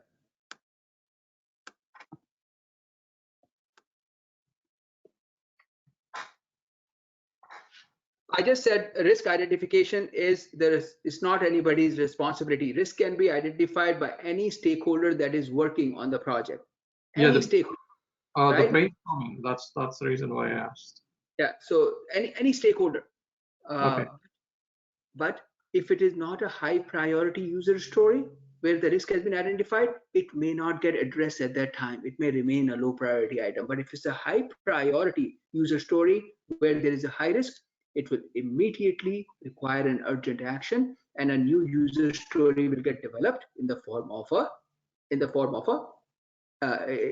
response will be developed in the form of a user story. So daily stand-up, then there is sprint review, and then there is retrospective. There's retrospective after that. Now, sprint planning, right here, there is product backlog that already exists. Sprint planning, we create a new iteration log. An iteration log or the sprint log, whatever you want to call it, is created using prioritization. Then there is another time here, somewhere here, product grooming starts again one more time. And again, we start looking at the product backlog. We come back, then again do prioritization in the next sprint. Then this goes the entire process. We come back again do prioritization. Look, value delivery and prioritization goes hand in hand. Now, some very important things to remember. Prioritization is product owner's responsibility. Team may support the agile coach, the agile project manager PMI does not like to use the word Scrum Master at all. Agile Coach, Agile Project Manager, or the Delivery Manager, or the Release Manager may support the product owner in this, but prioritization is product owner's responsibility. The reason prioritization is product owner's responsibility is because value delivery remains the responsibility of the product owner. Value delivery remains the responsibility of the product owner because they know what the customer wants, because they are the voice of the customer. That is why value delivery, this chapter, is more focused towards product owners. Keep this in mind, right? So look at this, prioritization is a continual process. So we go here now, so I want you to visualize your iteration at least, right? To think about prioritizing value. It is not an event. It's not an event that takes place, right? So prioritization is ranking. That's what prioritization is, ranking of the user story. But I also said some time ago that the greatest challenge is that business presents non-negotiable demands. If I asked my stakeholder about the user stories that they have provided us, about the requirements that they have provided us, they will invariably say that everything is high priority. So business owners present non-negotiable demand. It is easier said than done that I will say user story number 1 is high priority, user story number 2 is medium priority, user story number 3 is low priority. Stakeholders will be like, everything is high priority. So how do we work with our customers and our stakeholders and our product owners so that the right user story become the highest priority user story? One of the ways is Moscow analysis, right? Moscow analysis. So what is Moscow analysis? Moscow analysis is a prioritization technique, number 1. So Moscow analysis is a prioritization. It is a prioritization technique.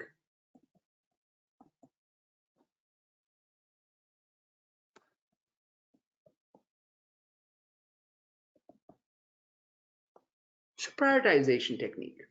Now, what is Moscow analysis? Moscow analysis is M stands for must, S stands for should, C stands for could, and W stands for not now, won't do it right now, right? Won't do it right now. They're different ways, but let's just say won't do it right now. So must, what user stories or requirements must fall here? Anything, any user story that is required for the what do you call it, the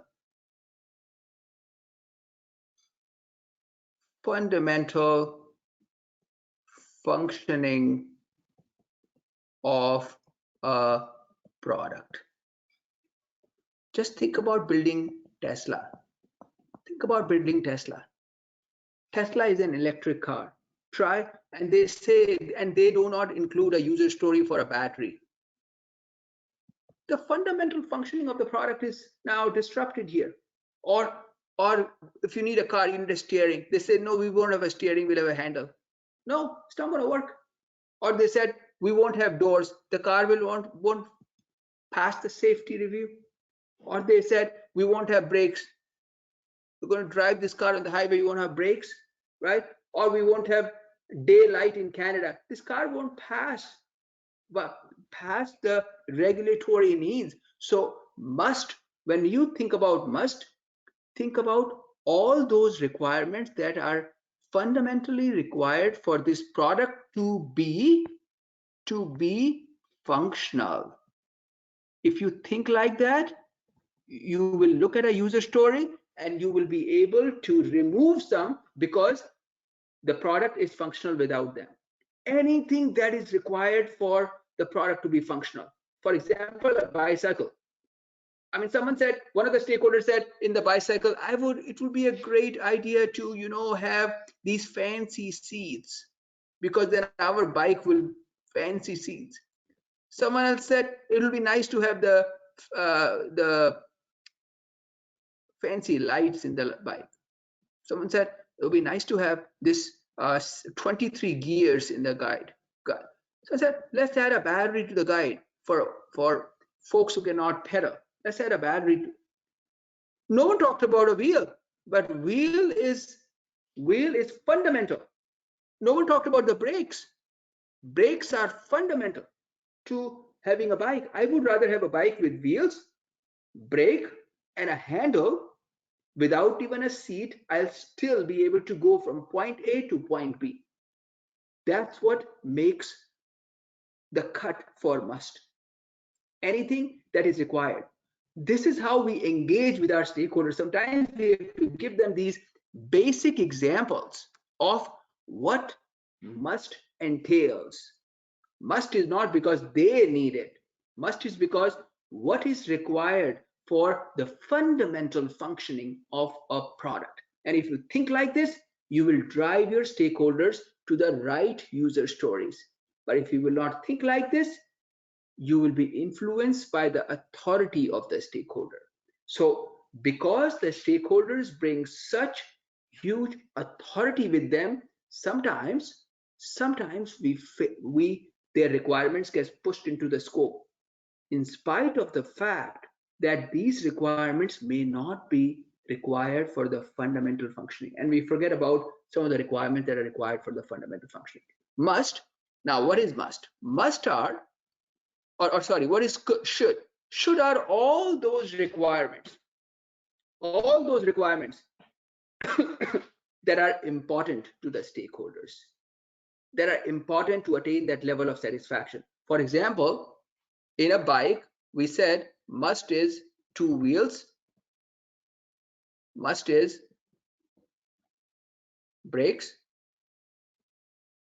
and must is maybe a handlebar. Now they said should, maybe a seat, very important. Should, maybe spokes, a strong body, a strong frame, and right? Should, very important to the stakeholder. And could is exam question will enhance the experience of your customer. And these are called the nice to have. Something that will enhance the user's experience in the exam. I think the question is delightful, exciting. All those delightful and exciting features. Amazon, right? If you bought this product, you may also like this. This did not exist 10 years ago. Artificial intelligence based on our behavior has led to the software, the application learning. Machine is learning about you and automatically predicting products that you may end up buying, right? So many times we buy a product, we invariably, at least if not every time, 1 out of 10 times you're buying a product, we're adding one more because we feel it may go well with this, right? We all are doing this. Delightful experiences. It is important first to provide fundamental functioning and then important to stakeholders, then delighting customers. If the fundamental experience is not there, if the important things for stakeholders are there, what would you do to delight? The basic functions are not working, but they're delightful features in the product. Not going to cut it, right?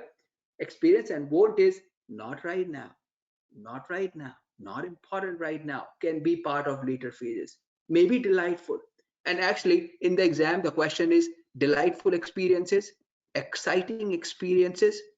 Could is delightful, exciting, but the word that they used recently uses novel features, the new features, novel, right? Novel coronavirus. Coronavirus already exists. The reason they call it novel is because a new strand. It's a new strand of coronavirus, right? So novel features, the new features, the exciting features, the delighting features, things that are delightful. So there you go. This is how we work with stakeholders. However, in spite of the fact that you can say must, should, could, and won't, and only those that should fall in the category are must, fundamental functioning, should, very important for our stakeholders, could, delightful, novel, or exciting, and won't, not right now, still stakeholders will not understand. Still they will say everything is a must because everyone wants what they want. So what do we do? What we do is we use something called basis of prioritization. And we tell our stakeholders, guys, look, here you go. Here is a board right in front of you with must, should, could, and won't. And here you go. Here is, right here are our user stories. User story number 1, user story number 2. Let's put them here. User story number 1, user story number 2, user story number 3, 4, 5, 6, 7, 8, and so on. And say, guys, we are here to prioritize today. And we will put our user stories in 4 categories: must, should, could, and won't. Try doing that. 90% of our user stories are going to fall right here in must section. Some here and nothing here and nothing here. What's the point of that prioritization, right? The game of constraint, actually the purpose got completely defeated. So what do? We use this fundamental technique for prioritization called basis of prioritization. This is one of the ways of if I may, I'll use the word diluting the authority of our stakeholders. Diluting the authority of our stakeholders. Now, what is basis of prioritization? So what happens is, on the board, we write down on the left side all the user stories that needs to be prioritized. And right in the center, we present to our stakeholders a model.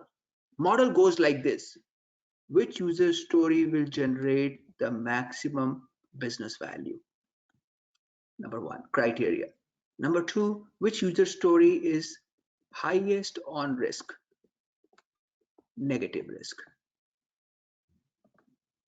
Number 3, which user story is a low-hanging fruit? Low-hanging fruit, or likelihood of success is very high. Likelihood of success. Which user story is a regulatory or compliance user story? Which user story have all stakeholders agree that it is important for them? Stakeholder agreement is high. All 25 of you said, we need this, high. Number 6, which user story is urgent by nature? Which user story is a user story where cost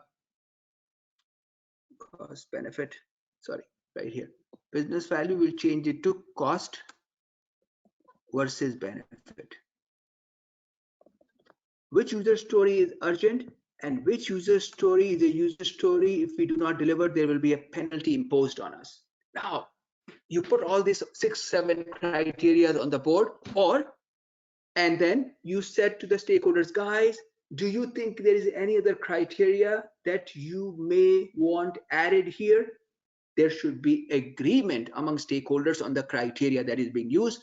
Otherwise, this process will be deemed rendered useless. So now, the agile coach or the product owner or the business analyst or anyone who is designated to facilitate this workshop says, user story number 1 was provided by Rahul. Rahul, user story number 1. Have you found out the cost of delivering this? Remember, we only have $1 million here for this iteration. Cost and the benefit. Rahul says the cost and the benefit. What is the level of risk, negative risk? Is it high, medium, and low? Rahul says low. Cost is high, benefit is also low on this. It has been analyzed. Is this a low-hanging fruit? Is it very easy to implement? Rahul says no. Or the team says no, very difficult to implement, complex. Is it a regulatory or compliance requirement? No. Do all stakeholders agree, 25 of us? Team says no, only 3 agree. It is only for Rahul. He needs a PDF file to present it to his boss. Is this urgent by nature? No. Right now I'm giving them a Word document, they're happy with it. Is there a penalty associated with it? No. What happens? This won't be delivered right here. User story number 1 won't be delivered. So in spite of the fact that Rahul presents or brings a high level of authority right now in front of stakeholders, he cannot say much, right? Now, user story number 2 is provided by a call center rep.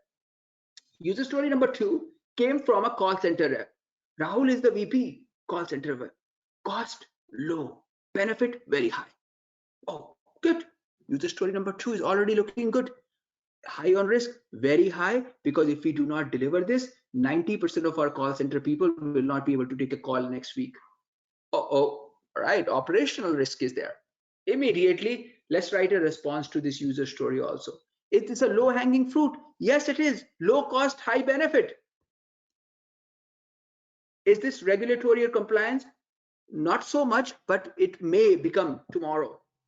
Do all stakeholders agree? No one likes operation being impacted, because remember, exam question, value delivery happens at operations. That's where revenue generation takes place. Value delivery happens at the level of operations. So stakeholder agreement. Is this urgent? Absolutely urgent. Next week, we will not be able to take the calls. Next week, we will not be able to take the calls. Stakeholder agreement, urgency, and penalty. There are no penalties, but we may lose a huge client base because we will not be able to receive their calls if we don't fix it. There you go. Look, Rahul, the VP, wants to send a report to the CEO, a PDF file. Does not generate any value for anyone here, but a call center rep, his record, her requirement has become a top priority requirement. But had we not used this technique and just asked our stakeholders must, should, could, and won't, or high, medium, or low, invariably Rahul's requirement would have become a high priority requirement. But because we passed the requirement through this filter of basis of prioritization, only those requirements that truly checked most of the indicators became candidates for the next iteration and the very next iteration's consideration. Not even right now, they will be delivered. Consideration, right? Value delivery. Prioritization is rendered useless if you do not use some fundamental techniques of prioritization. And basis of prioritization is what tells you what should fall on must, should, could, and won't. Try leaving it to the stakeholders. Your 90% of the requirements will become must and should. Nothing could, no won't. So what's the point? It doesn't serve the purpose unless you use other techniques. And this is where you get tested on the exam. Unfortunately, Mike Griffith did not do a great job at putting this together. So, but here you go. I hope you've taken the notes. And another important thing that I like to tell you here is that if you ever go to an interview, right? If you ever go to an interview, and if you ever had to talk about a challenge, your greatest challenge as a PM is prioritization of requirements and defining the scope for the next iteration or the scope for the project. That is your challenge, because you're working with stakeholders and you must only consider those requirements that will generate the highest value. But because these requirements, as in the beginning of the class I said, projects deliver requirements are provided by stakeholders. And because stakeholders also bring a varied level, I would not say high, varied level of authority, sometimes it becomes very difficult to have a conversation with people who are investing in your project about why their requirements should not be included in the project, right? This is something that should be spoken in an interview about. One of the greatest challenges that I have faced is the challenges with defining scope and prioritization of requirements. This is the reason, right? Because if you not prioritize well, you will deliver requirements that are maybe low value, not all, and low value will not lead to satisfaction level of stakeholders. If the stakeholders will not be satisfied, value delivery will not take place. And this is where we started the session, the sentiment of our session. And this is where prioritization brings us to. The chapter is prioritization, prioritization, prioritization, and prioritization. Exam also, out of the 24 questions, focuses on prioritization, prioritization, prioritization, and prioritization. So keep that in mind. Sentiment, the main sentiment is prioritization. Then other sentiments which are repeated in other chapters, right? Any questions around this? Hi, Hemant. Yeah, I had a question. If you could just expand upon the role. So, are we the agile coach conducting these activities? Is this an example of facilitation, or what is the? Because remember, product owner you said is the owner, right, of the prioritization. So, are we trying to guide him? What are we doing exactly here? So look, this workshop called the prioritization workshop could be conducted by a business analyst, an agile coach, or anyone who has great facilitation skills. Product owners are, very high authority people. They will sit there, but someone will prioritize, and they may be vocal during this time about what should be included, what should be high priority, because they exactly know what the client wants. They're the voice of the customer, right? So they're supporting this facilitation session to pick up.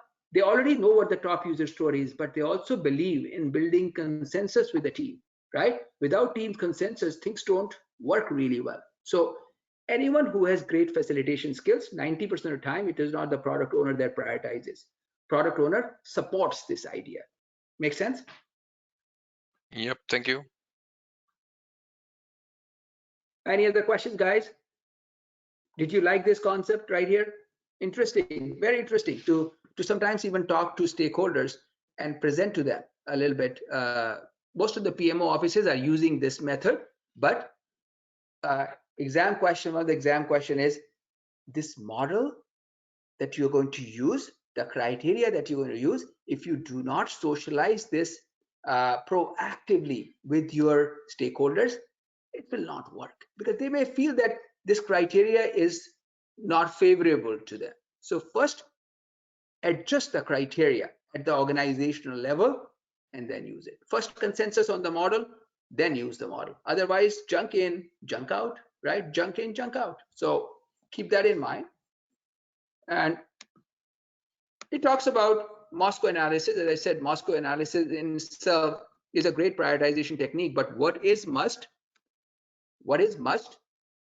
Not necessarily is high value. Stakeholders sometimes stamp their authority, and because of the authority, they would be able to push their requirements in. But if we use that criteria of basis of prioritization to define what is must, should, could, and won't, then it becomes a little easier. Then there are other techniques in the exam. They don't say how monopoly money is played, but the idea of monopoly money is this. This is the idea. I don't know if has anyone played Monopoly Money in Agile? Anyone out here? Raise your hand if you have. No. At home, have you played at home? It's a fun game, right? Yeah, definitely at home. Yeah, McDonald's. Yeah, absolutely. We all become millionaires in a second. Improve their math skills. Yeah, improve your math skills, brings euphoria in life, right? All the dreams are met in next 1 hour. We have properties going on suddenly, and I don't know how many places we own properties at that time. It's a good game actually. Yeah, so let's take a look at very quick look at monopoly money. How it's played is not on the exam, just for you to know what is on the exam on monopoly money. It's a method of prioritization. So all of you, 25 of you, got fake bills, $100 each, suppose, right? And they wrote down user story number 1, user story number 2, user story number 3, user story number 4, 5, 6. Now, Gorangna took her $100, all $100, and said, "There you go, my $100 are here." Straight. Simran said, "My $10 are here, my $50 are here, and my $40 are here." Then Afalabi said, "My $30 are here, my $30 are here, and my $40 are here." Now, what are you seeing here? Liliana, what are you seeing here right now? What's developing in front of you?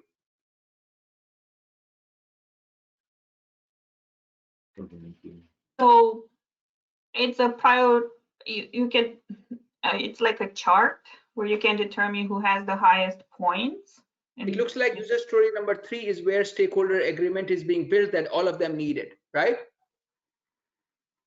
Correct? Yeah. Is that what it looks like right now here? 3 is getting a lot of weight, right? That means 3 may be a requirement that everyone wants and may have the highest value. So it's a great game to understand stakeholders' viewpoint on user stories, and together they come the requirement that gets kind of highest amount of money kind of like wins, right? So monopoly money is a prioritization method. In the exam, the question will be, at this time the team is playing a game, collaborative game, is monopoly money. What is this game all about? Prioritization. It's not about how they play the game. There is nothing like that on the exam, right? So then there is 100-point method. 100-point method is everyone is given 100 points. You have 100 points, and same as monopoly money.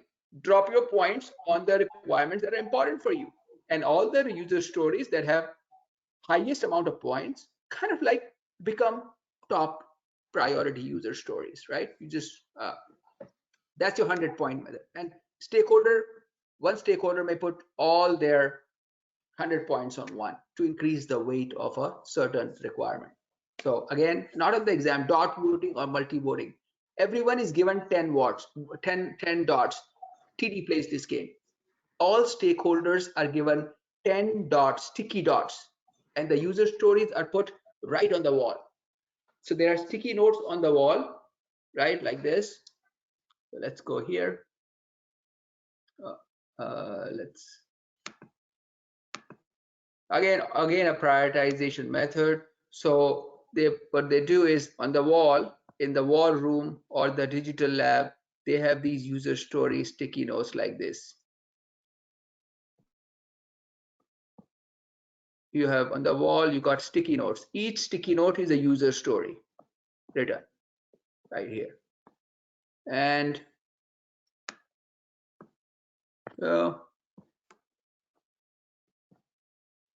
sticky notes are on the wall.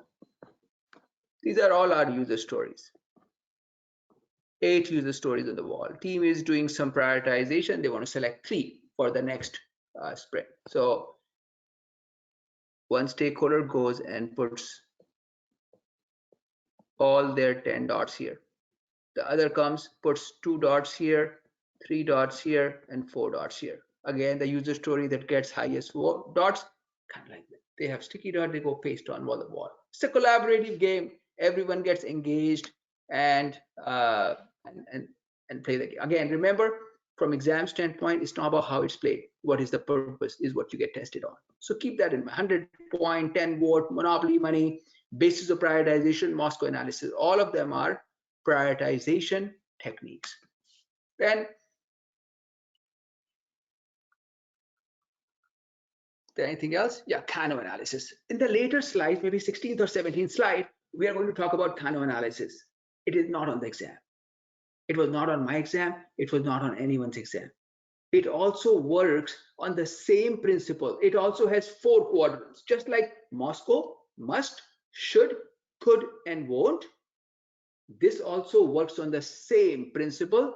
It is a little more collaborative. It is a little more collaborative than Moscow analysis. So we'll talk about Kano analysis in the 16th or the 17th slide, because right now I put in a lot of white slides here. So later on, after lunch, maybe we're going to take a look at Kano analysis. Exam standpoint, we have not seen questions, but because there is so much real estate that has been spent on it in the book, there is no harm in taking a look at it a little bit. Then we said, this exam is not about an exam like PMBOK guide. This is not what this exam is all about, right? That you need to know the 3 different kinds of contracts: the fixed price contract, the cost reimbursable contract, or the time and material contract. This is not what this exam is all about. This exam is about knowing that in Agile, there is a value system. One of the values of Agile is, okay, who is Kanwal? Can you tell us one of the values of Agile that relates to contracting? Customer collaboration over contract negotiation. It is, what is important is collaboration with customers over contract negotiation. Absolutely, right? So in conventional waterfall predictive development approaches, the focus remains contract, contract, contract, sign a contract, then the work will start. For example, the first, there was in PMBOK 5, there were 47 processes. Go to the next slide. In PMBOK 5, there were 47 processes. In PMBOK 6, there were 49 processes, and there were 13 chapters. 13 chapters. PMBOK 7, the new guide, 5 chapters, 310 pages, 900 pages, 590 pages. Look at this, what's happening? What's happening with PMBOK? Why are they destroying the guide? 509. Why are they destroying this guide? What happened? Because they are moving from a process-based standard to a principle-based standard. Only 5 principles of project management, 5 chapters. Can you believe it? If you did it this year, what happened? You would have to read 310 pages, right? Were we fools? I don't think so. I think we got the best of PMBOK.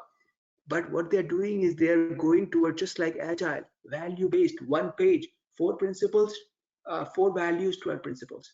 That's where they're driving this PMBOK guide to. Process, they have gone from tools and techniques to process to a standard. From standard, they have gone to a principle. Now they're going to value. From value, they are moving to institutionalization. And from there, they're going to internalization. But internalization cannot happen if you have a 790-page book. Internalization requires it to be a 1-page document, manifesto, 4 values, 12 principles. 4 values, 12 principles. That's where your PMBOK guide is going to go. And then they will say 4 values and 12 principles of project management.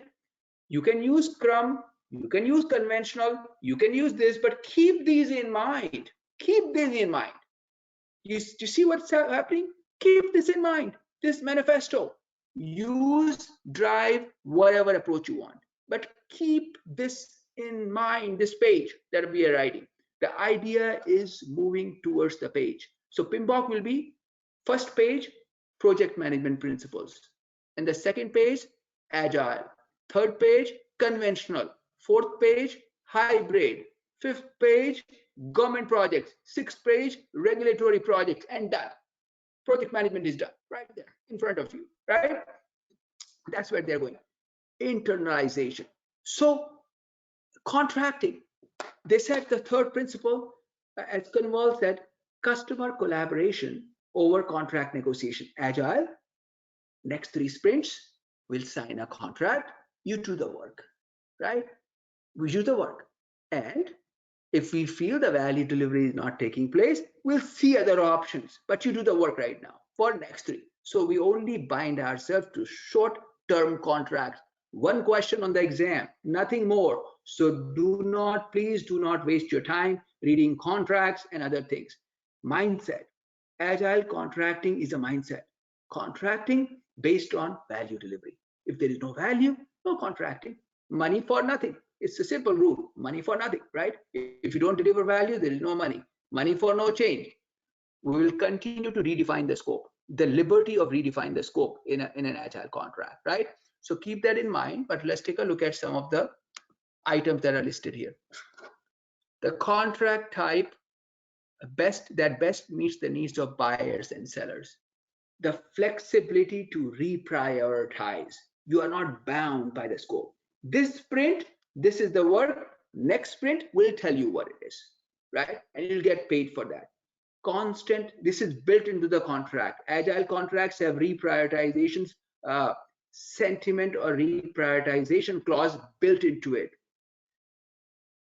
The other thing you will see, interesting thing is seller is not penalized for sharing information about increased costs, right? So they are not penalized about sharing information about increased cost. So not important from exam standpoint, all that, and all this is not important except for early termination if value delivery is not taking place, right? Graduated fixed price contract, fixed price packages, and all that kind of stuff is not important from exam standpoint. Early termination and reprioritization are 2 clauses that are built into an agile contract and should be built into an agile contract. Agile contracts are usually short term. That is the exam question. Agile contracts are usually short term contracts, right? Keep that in mind. This, just knowing that agile contracting, reprioritization, and early termination if no value delivery is taking place. As they say, change is for free, right? In fixed price contracts, try doing a change. What happens? IBM just comes back so hard that you're like, where do I get this money from, right? So keep that in mind. And he said, value delivery, one of the ways of value delivery is prioritization. That is the key sentiment. And the second key sentiment is feedback loops, verification, and validation. The next slide does good justice to the content, right? So we'll look at the next slide, and then we will go on a break for 40 minutes. Verifying and validating. So take a look at, try to understand what is on the right. What is on the left, we have already discussed numerous times. Try to understand what is on the right in front of you. Let's just reduce this here. Take a look at this. Look, this is one iteration for you right here. From here to here is one iteration. Within one iteration, right here, what happened was sprint planning took place. Sprint planning. After sprint planning, daily stand-up started and the team started developing the code. This IT project. This is an IT project. They started developing the code. Within seconds, because they are pair programming, whatever code was written, within seconds, they tested it because there's a pair programmer. 2 people are sitting. One person is writing the code. This person is writing the code. So let's just say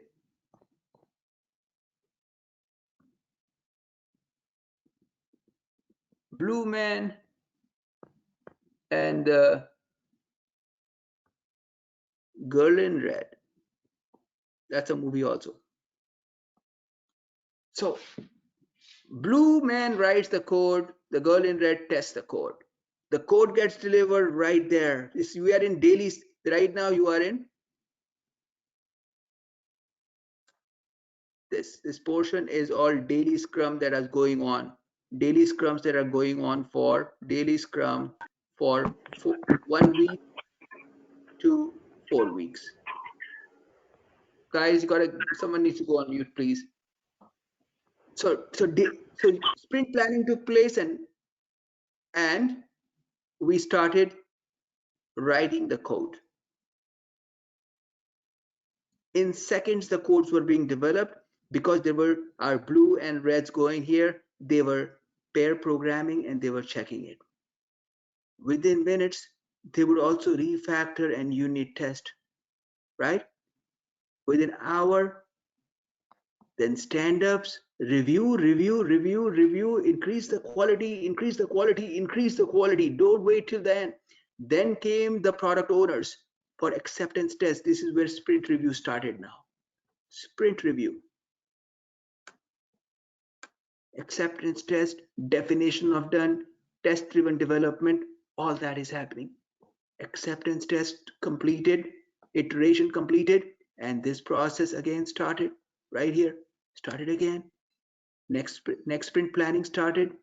After sprint planning, the codes were developed. Codes, unit testing, all part of Scrum, and then sprint review again. Retrospective happened.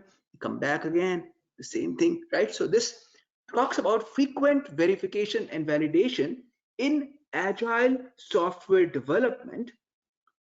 It helps increase the quality and value delivery takes place, right? Value delivery takes place right there. So what we'll do is, in the exam, you will find questions around verification and validation, refactoring, and pairing. Why are we doing all this? For verification and validation. As early as first strands of codes are being developed, pair programming is leading to quality testing. Right there, it's happening, right? Till you get to sprint review, the product has been tested numerous times via code test, pair programming, your refactoring, and all those other things, right? So this is what it shows. On the left, it talks about gulf of evaluation. We have talked about it last week. The stakeholder says something, the development team understands it in a different way. How do we eliminate such idea? The idea eliminates such idea by creating early mock-ups to get feedback, wireframes, prototypes. So gulf of evaluation, this phenomena can be avoided by creating early mock-ups. Why create early mock-up? Because we can get a feedback. Wireframes, feedback, prototypes, feedback. These are all minimum viable products. They are not consumable yet. They are not shippable. They are not minimum marketable features. They are not minimum business increments, but they are minimum viable because you can receive feedback on them from your product owner, from your customer to improve the product so value delivery can take place and we can eliminate the scenario, Anmol's scenario. I gave him home page, about us page, and the product page, but he was not satisfied, right?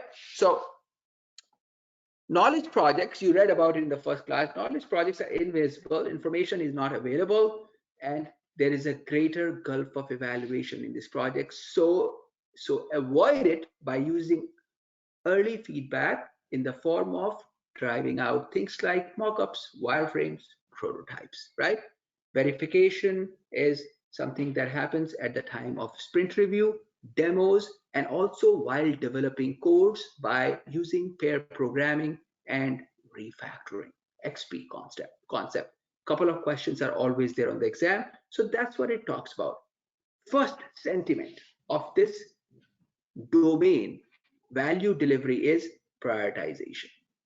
Second sentiment is verifying and validating values, not at the end like conventional project testing, but even when the first strand of code is developed, pair programming, right?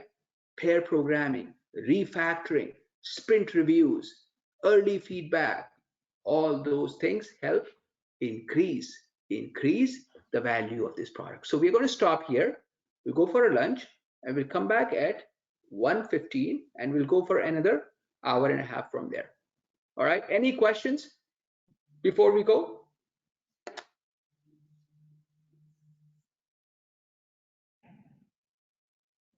No questions? Great. Yeah, I don't think there's any questions after what we have discussed. So that's good.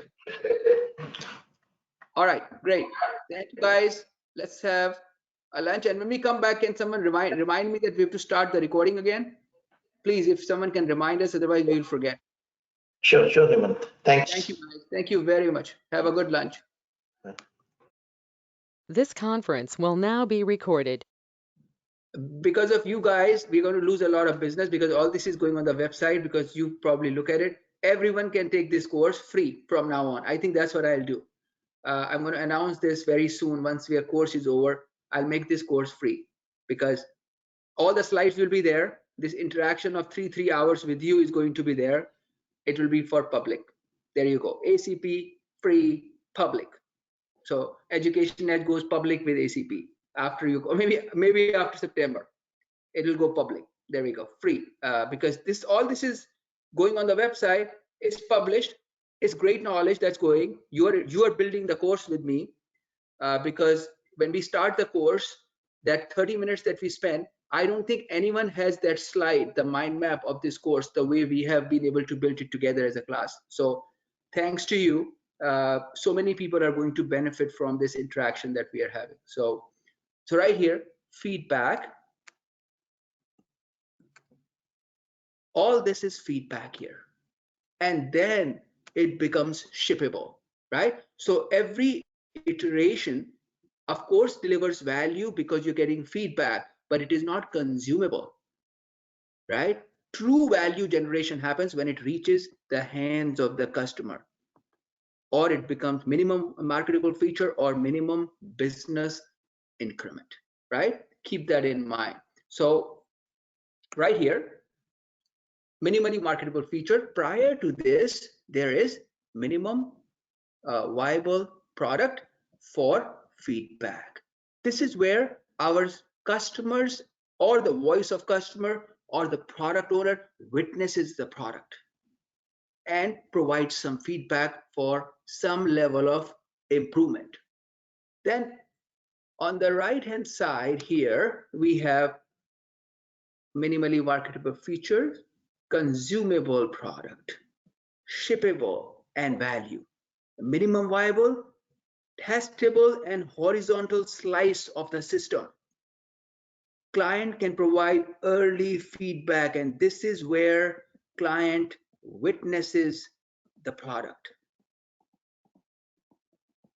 The witnessing of the product takes place and feedbacks takes place, right? Shippable. This is shippable here. And then we looked at relative prioritization or ranking, and we looked at a method called basis of prioritization.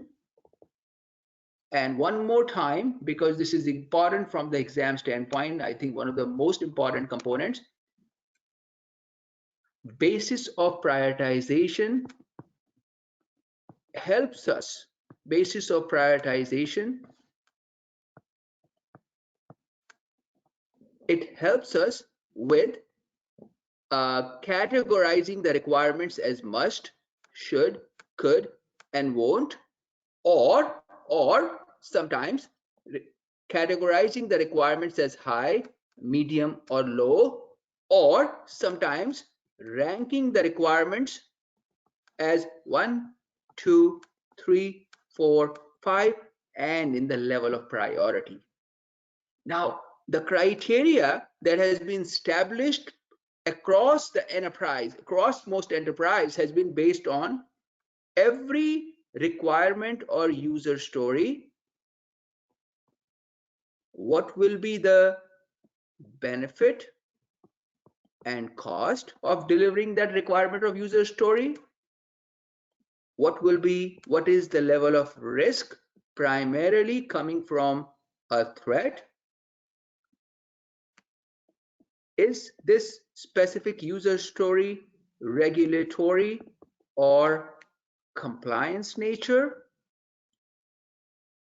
For the user story or requirement, what is the level of stakeholder agreement?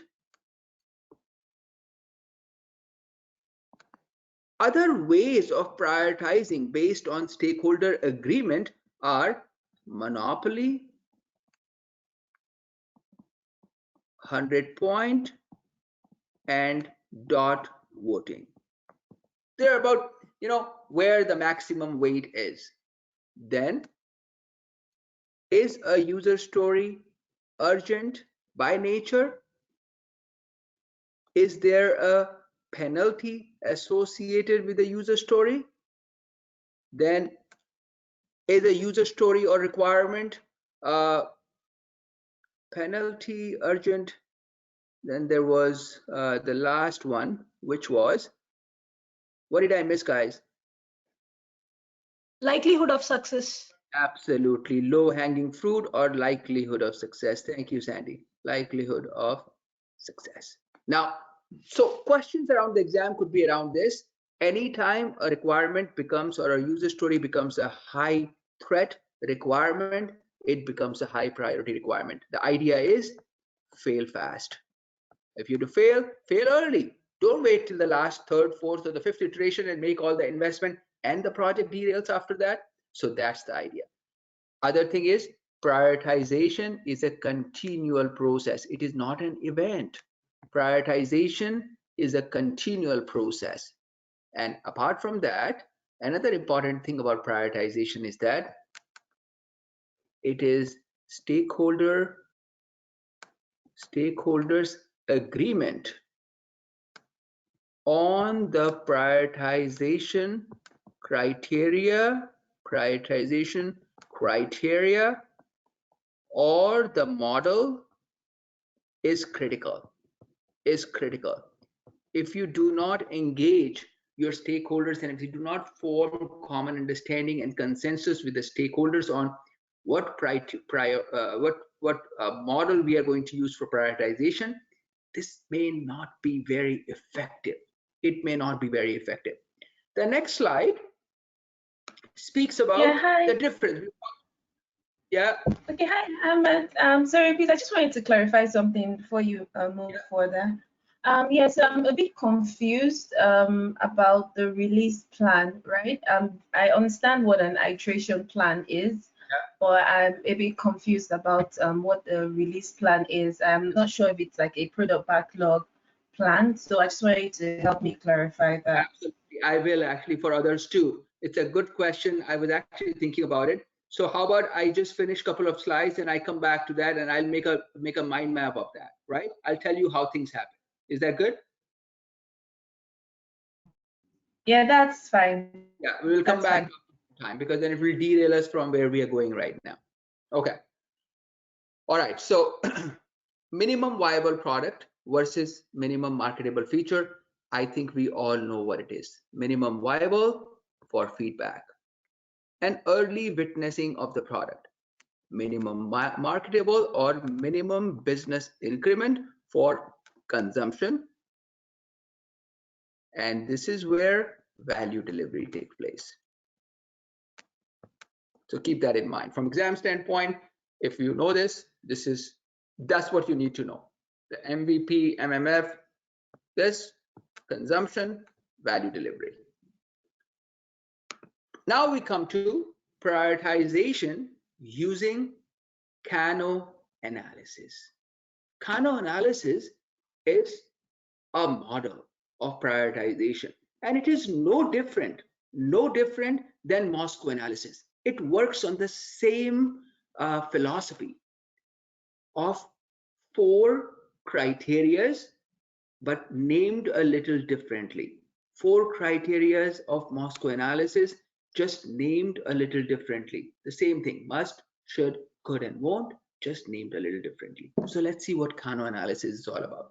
It is slightly better then Moscow analysis, because collaboration seems like now it has been established that using Kano analysis, it becomes a little easy to collaborate with stakeholders because it's little more visual. So let's see what it is. There are 4 quadrants that are drawn like that. This is what organizations do. 4 quadrants.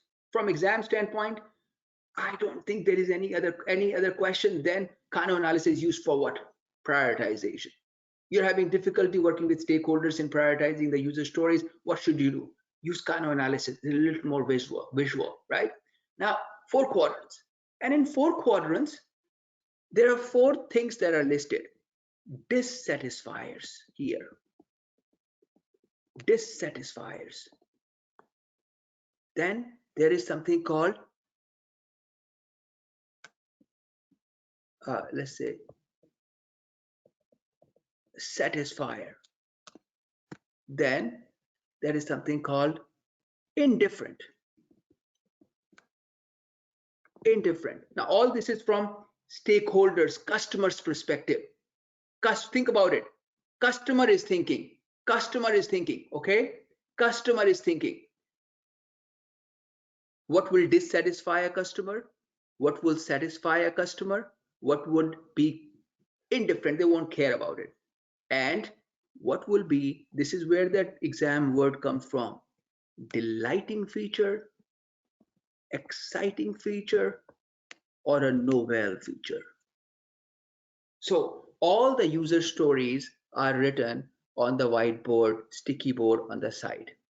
Stakeholders come into the room, facilitator says, we will facilitate, right? Facilitator says, we'll facilitate a prioritization workshop, and facilitator says, guys, we are going to use Kano analysis. And the workshop has started. The workshop has started at 1:38 p.m. on a Sunday. Team is working very, very hard. They've decided to work on a Sunday. So you had to use a collaborative game, otherwise it would be so boring. Every day is a boring day then, right? So you're using collaborative game. They've decided not to use Moscow analysis. Said this is more visual. All the user story number 1, wheels on the bike. User story number 2, lights for night. User story number 3, for the bike we will need, what else we need for the bike, guys? A chain. User story number 4, gears. Go guys, help me here. User story number 5, battery or petrol tank. Battery. User story number 6, yeah. Or an L. Engine. And oh, bike will have an engine. Yeah. At Okay, least all right. Let's write it down. Stakeholders can say everything, anything, absolutely. There is no bias in this unbiased environment. That's one of the keys. Engine. Suspensions. Suspensions. What Brake. kind of a bike is without brakes? And now look, this is what we have. First user story, wheels. And the facilitator would explain this. The product owner will explain this. Guys, this is fundamental to the functionality of the bike. If you will not have the wheels, then the bike will ride you. How about that? You will carry the bike on your shoulder. Would you like to do that? Carry the bike and go to the trails? It will be good exercise for the thighs. Someone would say, actually, that's a great idea. Not have the wheels that people walk. Right? Some stakeholders will come up with this suggestion too. I would like to have a bike with no wheels because I like to run. I put it on my shoulder and I'll run, right? So the bike will ride me. There you go. But generally for normal people, wheels, if you don't, now the stakeholder is saying, if you don't provide this to me, I will be dissatisfied. User story number 1 is a dissatisfier. That's what it means, which means it is a must. Moscow analysis must. This, if this is not in the product, it will be a dissatisfaction for me. Dissatisfier means a must. That's why people make a mistake. if the question was ever on the exam.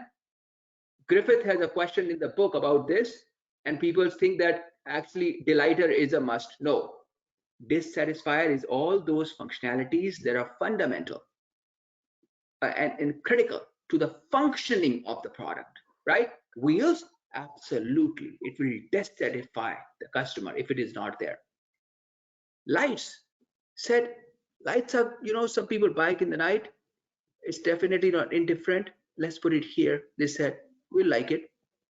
User story number 2, satisfier, important for night driving. And some people come back from work and they like to bike with their kids. Night, they need lights. Chain, absolutely fundamental to the functioning. It will dissatisfy me. If there is no chain, then I will really be using my legs and riding the bike. It's good for little babies when they start training them, training bikes, but I don't need a training bike, right? So user story number 3 becomes a dissatisfaction. So this is how it gets classified. Anytime someone said engine, battery, now look, battery. They said, guys, look, this product needs to be built in benefit and cost. That battery, the bike will be a $1,600 bike instead of a $300 bike now. Do you want to do that? Right? Customer said, not right now. It's a good novel feature, but no. Let's just put it not now. What? Engine came here. Battery came here. Gears were delighters. They put gears here right now. They said, bike without a gear is not bad too. So gears were here. And they continue doing that. Remember, dissatisfiers are must, satisfiers are should, delighters are good, nice to have features, good and nice to have, and indifferent are customer doesn't care, maybe not in this release, later. Good, everyone? Kind of analysis, right? Everyone okay? Move on. That's what is kind of analysis.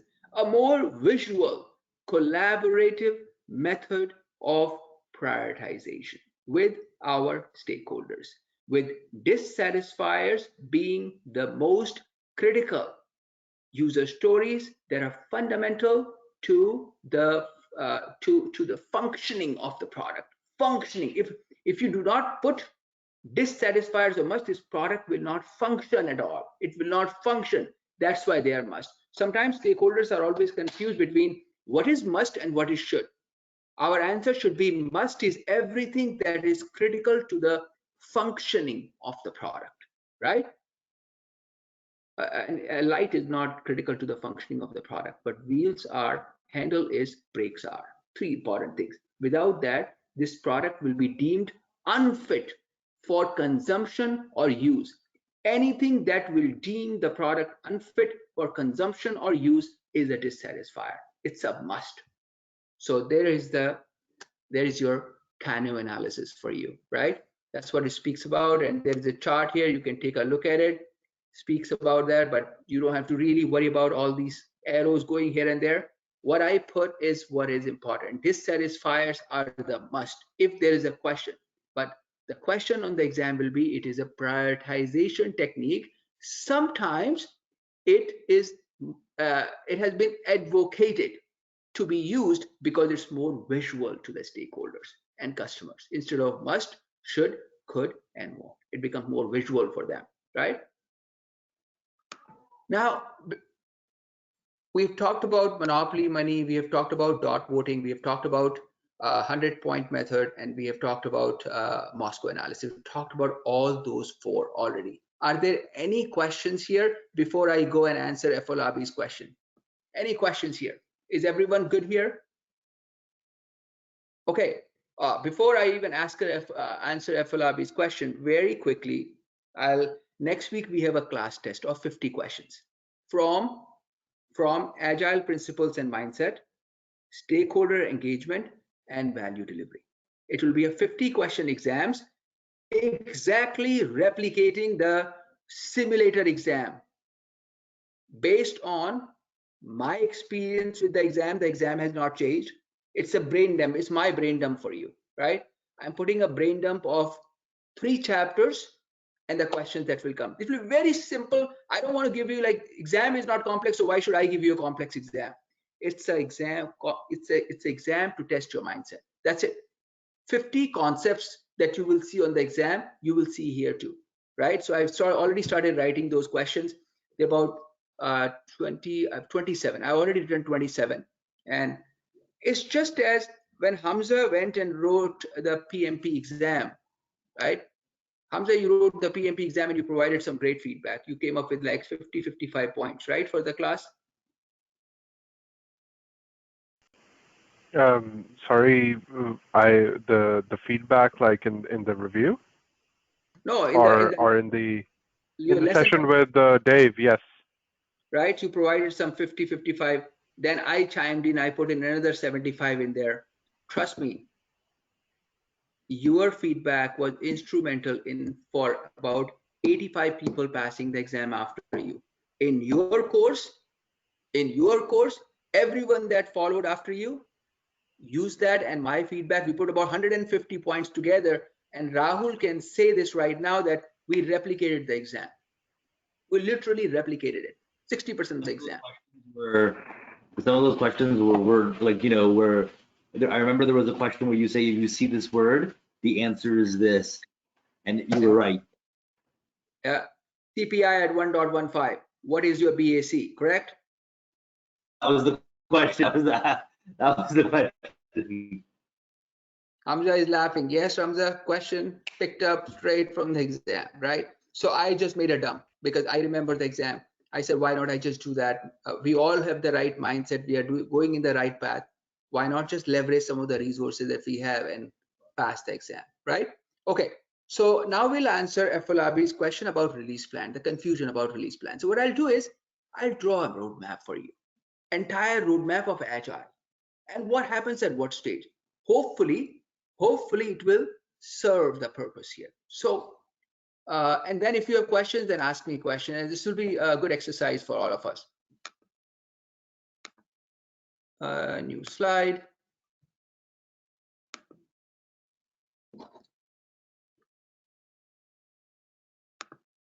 This is what happens. There is this organization. Organization strapped by constraints. An organization is strapped by constraint, bound by constraints, has numerous problems and numerous opportunities in front of them.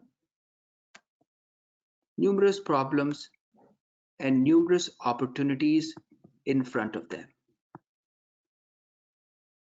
Let's just say 1100 problems that they face and 987 opportunities. Every problem and opportunity, organization somewhere, someone in the organization leadership is developing a business case, feasibility studies are being created. For every problem, this what is being done. Business cases, feasibility study, IRR, internal rate of return is being found out, return on investment is being devised, your net present value is being calculated for these different problems and opportunities. Because the organization, for it to sustain itself, needs to respond to this business need. They have this business need in front of them, which is either a problem or an opportunity. And they need to respond to the business need, and change needs to take place. For this change to happen, the push towards the desired future state, they need to respond to this business need right here. Now, to do that, organization takes action. They take action and they choose some of these business cases. They look at these and they approve them.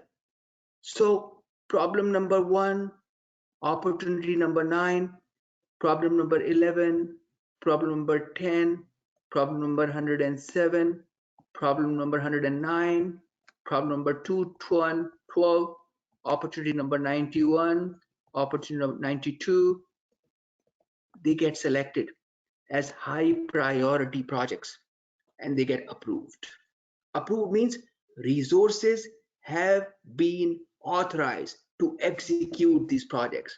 Now, at this time, organization goals are established and organization says, let's say problem number 109 becomes a project. And the PMO or someone out there at the level of portfolio decides this is an agile project. Now what happens? This problem number 109, project number 109 is an agile project. Product owner, sponsor, and the sponsor is not a product owner, plus the product owner comes into the picture. They assemble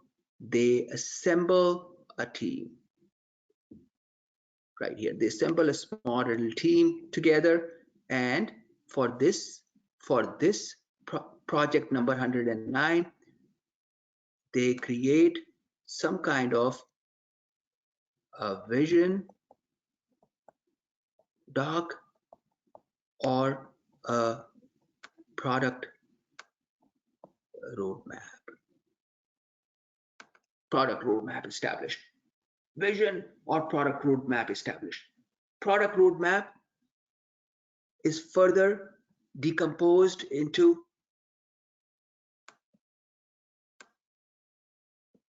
a release plan. So the product roadmap, the high level product roadmap is decomposed into a release plan. The release plan shows sprint 1, sprint 2, sprint 3, sprint 4, sprint 5, sprint 6, etc. And in sprint 1, it shows feature number 1, feature number 9. In sprint 2, it will say feature number 3, feature number 5 will be delivered. So a release plan is created. After the release plan, a sprint plan comes to, iteration plan comes into play, where let's just say this is the iteration plan for sprint 1. So release plan at a high level contains all the sprints. Iteration plan or iteration plan, whatever you want to call it, iteration plan gets created after release plan. So this iteration 1, iteration 2 will create for next 2 iterations 2 iteration plans. Iteration plan number 2, iteration plan number 1. Iteration plan number 1 had feature 1 and feature 4. Feature 1, feature 4, and underneath it are user story, user story, user story, user story. Similarly here, iteration in the release plan, iteration 2 had feature 3 and feature 5. So right here, you have feature 2, feature 5, and underneath it, you have the user stories, and then starts the iteration. Falabi, did it answer your question?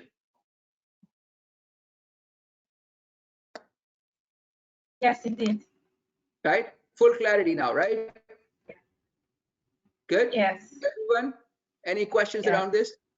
But just after the sprints, like under the iteration planning, we have the features listed and then the user stories, right? Absolutely. I mean, it could be in any way. Just think about a project plan, right? A project plan. Right. Iteration, but a small little project plan where you're showing. So what is a project plan? Look, project plan is like this. I will deliver the home page, and there's a plus sign underneath it, right? So look at this conventional project. If you take a look at it, sprint plan is just like this. So you have a feature called home page. If I click on this, right here, what happens? This happens, minus, minus, minus. English and French, here content development, and Just like verification. breakdown structure. Right? So there's this user story, home page is the feature. Release plan contains high-level features. Iteration contains feature decomposed to user stories, and sometimes decompose further to task. in the exam, there is a question. You're working on a complex user story, and one of the team members says that it's extremely complex. What should you do? Tell the team to sit together and decompose into tasks. Present complex reality in a simplified form. Anytime you put your hands on a complex user story, decompose it into tasks. So release is about features. Sprint or iteration is about user stories plus further decomposed it into tasks if the user story is complex. If you've ever been in an agile environment, people like user stories. People write user stories. Let me ask this to Sandy. Sandy is a business analyst. She's in a really good position to explain this. Sandy, when you write a user story and the user story is very complex and development team cannot understand the user story, what would you do? We break them down into multiple tasks for development team separately and for testing team to test those tasks separately. And sometimes to break them down, you use Anmol, sometimes to break them down, you would also write use case models and use case scenarios. Absolutely. There you go. Use cases. Use cases are developed, right? If you're an IT project, you will write use cases to decompose the user story so the development team can understand it, right? So I don't know how many of you have worked on IT project, but that's what happens. You look at the user story. Can the development team understand? Can the development team understand it the way it is written? No. Let's decompose it further into tasks or maybe a use case. Right? All requirements are nothing but a use case. Interaction of an actor or the customer with the system, and the customer derives some value from it. That's what a requirement is. Interaction of an actor with the system, and the actor derives some value from it. A use case has become, right? You decomposed it further. Okay, all right. So that was our flow from organization when they are strapped by constraint to approving a project and how agile kicks in from there, right? Okay, so next is relative prioritization, and relative prioritization. I have a couple of questions. Sure. So let's say, when we arrive at the user stories and we have many must, are we going to even further break it down and decide upon which goes into iteration 1, 2, and 3, or how do we approach that? Actually, when there are too many musts, then it is not we, it is the product owner. Only one person decides, right? Value delivery is product owner's responsibility. If there are 70 musts, product owner will tell you what is the team's. Now, this is a question which also requires understanding the capacity of the team to execute the user stories, right? What is the capacity of the team? And something that I wanted to actually discuss today after finishing this, I wanted to speak about a product backlog and how estimation is done. And in an iteration, what is team's capacity called velocity? What is velocity, right? What is team capacity to perform the work? So if the team can burn,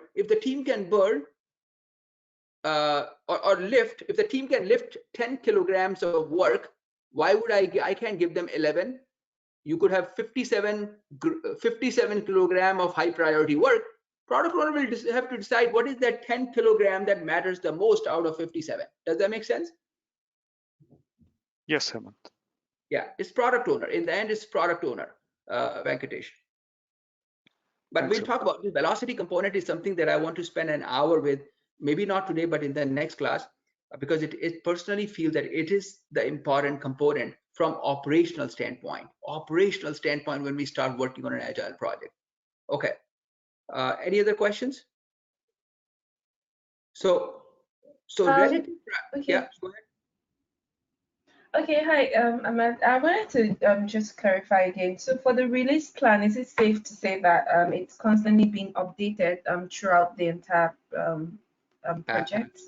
Absolutely, it is being. Market conditions are changing, things are changing, right? So release is also shifting. Okay. right? Absolutely. Yeah. Yeah. Because look, why would it not be? Let's just say you have a product backlog with 107 user stories, and you are in sprint 7. Suddenly, now during sprint 7, the product owner realizes that a customer, a competitor outside has come up with a new feature, right? Product owner says to the team, guys, this time let it go, whatever is going. Next time, we would have to add 3 more features. Adds 3 more features to the product backlog, right? They were not there before. So what will happen? Release plan will get updated because these features will also fit into the release plan. Sometimes we go backward to update everything. So it's continual, right? Everything is moving together. It's not like we created the release plan and forgot about it. Executives do not look at the iteration plan. They only view the product roadmap and the release plan because they want the big picture. They don't want iteration picture, right? Does that make sense? Yeah, it does. Okay. Thank you. Yeah. Okay. So this right here, what you see is what we learned, basis of prioritization or relative prioritization. It's easy to say that, guys, classify things as must, should, could, and won't, or classify things as dissatisfied, satisfied, indifferent, and no well, or classify things as high, medium, and low. But what do we do when stakeholders have such high level of authority? What do you do there? What you do there is you rank feature based on this. You rank feature at a bare minimum, benefit, cost, penalties, risk, then stakeholder agreement, then urgency of requirement, and compliance or regulatory nature. Compliance and regulatory. A basic criteria has been established, right? But it should be, this only works, this also would only work if stakeholders have agreed. Stakeholders have agreed on the model. If there is no agreement on the model, this is not going to cut it again, right? So it is very important to, before we start doing prioritization, we establish this agreement. And most of the organizations have created a prioritization model which is acceptable within the organization at the level of portfolio itself. Up there, it comes from up there. Leadership says, this is your model.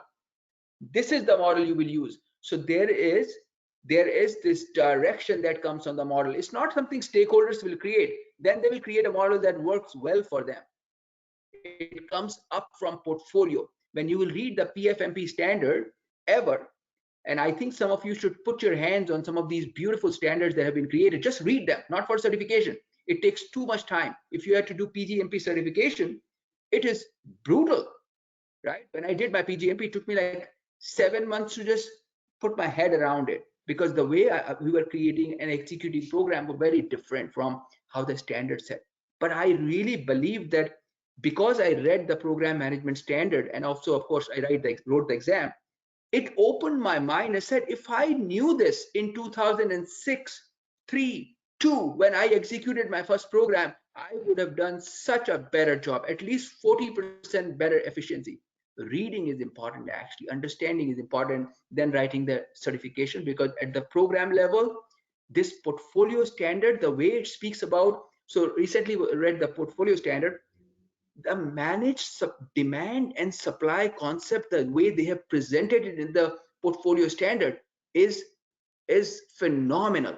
It's phenomenal content going in there, but you also need that level of maturity because you should have executed a portfolio.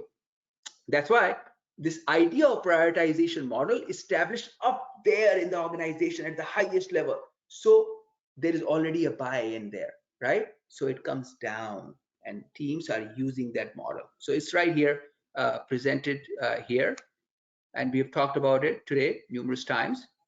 Then there is our last 2 slides, which are Agile value stream concepts. We are still not looking at them. The reason we are not looking at them is because as part of problem domain number, last domain number, problem detection and resolution, half of the book is about this. So we are not going to worry about it right now. Value stream analysis. understanding inefficiencies, bottlenecks, redundancies, and identifying improvement measure is what is value stream analysis. Understanding the entire process from its beginning to the end, and looking for redundant steps. Number one, looking for inefficient processes, looking for bottlenecks is why we create a value stream analysis. And why do we want to look at redundant steps, inefficient processes, and bottlenecks? Because we want to improve the process. I do not want my resource working at $70 an hour to create a pretty picture of a flow chart. The reason we want them to create a flow chart is because we want them to tell us where are the redundant steps, where are the inefficiencies in the process, where are the bottlenecks, so that we can improve them, right? That is why value stream analysis is conducted. This is part of our domain number 7, problem detection and resolution. So we are not going to worry about it here. It's repeated. We'll take a look at it at that time. And the final slide after this is our last slide, which speaks about verification and validation. And if you take a look at it, there are 4 kinds of validation and verification that are listed here. From exam standpoint, you won't find a question here. It's put here because it's in the book. You won't find a question here. The only question you will find in the exam are here and TDD, test-driven development or acceptance test-driven development. The idea is when you are writing a user story, right at that time, sit with your product owner and write the test criteria called the acceptance and evaluation criteria, or in other words, establish the definition of done with the product owner and the team right when you document the user stories. Or in other words, another way of saying it is development should not start until unless test cases have been developed. Look, other way around, like normal philosophy is development will start and simultaneously test cases will be written. Here they're saying write your test cases with your requirement. Development cannot start or coding cannot start without acceptance or test cases developed. And that's why it's called test-driven development. What is the benefit? Benefit of test-driven development. The developers have a mindset. They exactly know what the product owner is going to look at for accepting the product. So they are laser focused on what customer wants to see in the product over thinking themselves about what would be a good feature, right? What developers feel is a good feature may not be a good feature. It is the customer, what they want. So the developer is told, look, this is my requirement and I'll accept it if you give me this and this. So what are they focused on? They're developing it based on what customer wants and what customer will test on. So exactly pointed to what the customer wants to see. Reduces a lot of rework, reduces defects, reduces those unwanted novel features that get added because of development team's creativity. Unfortunately, development team is not very creative. Product owners are creative. Customer is creative. Designers are creative, right? So I don't know if you know, Elon Musk never calls him a CEO of the rocket company that he has. Rocket company is called SpaceX, right? All of us know that. He calls him a lead designer. He calls him a lead designer. And some of us should go and see this guy's interviews. They are so emotional. He cries in the interview about, so yesterday I went to pick up my daughter. I was a little early. So I was looking at the video. I said, what do I do? Sit here.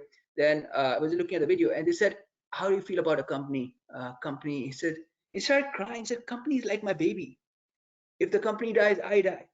Company needs food. Company needs fuel. Company needs passion. Company needs and you have to give it. You have to give it your all, right? It's just like mother feeding a baby, and he started crying when he was saying this.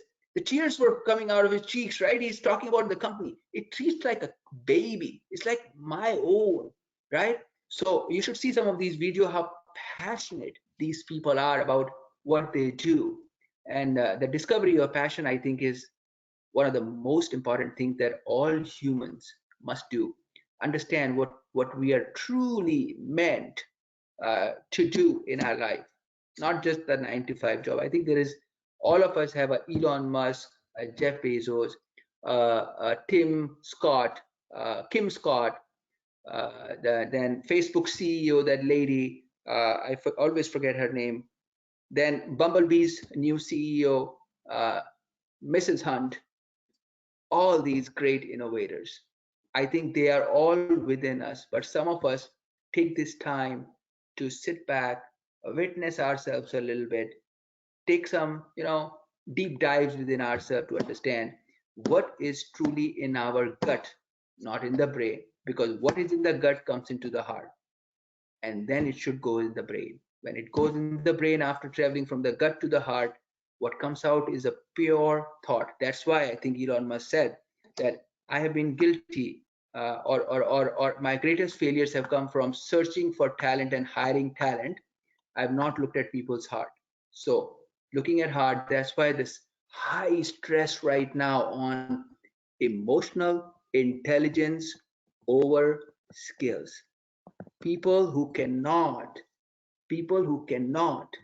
put themselves in other people's shoes can never be good managers, leave alone leaders. Managers are not leaders, cannot even be managers, right?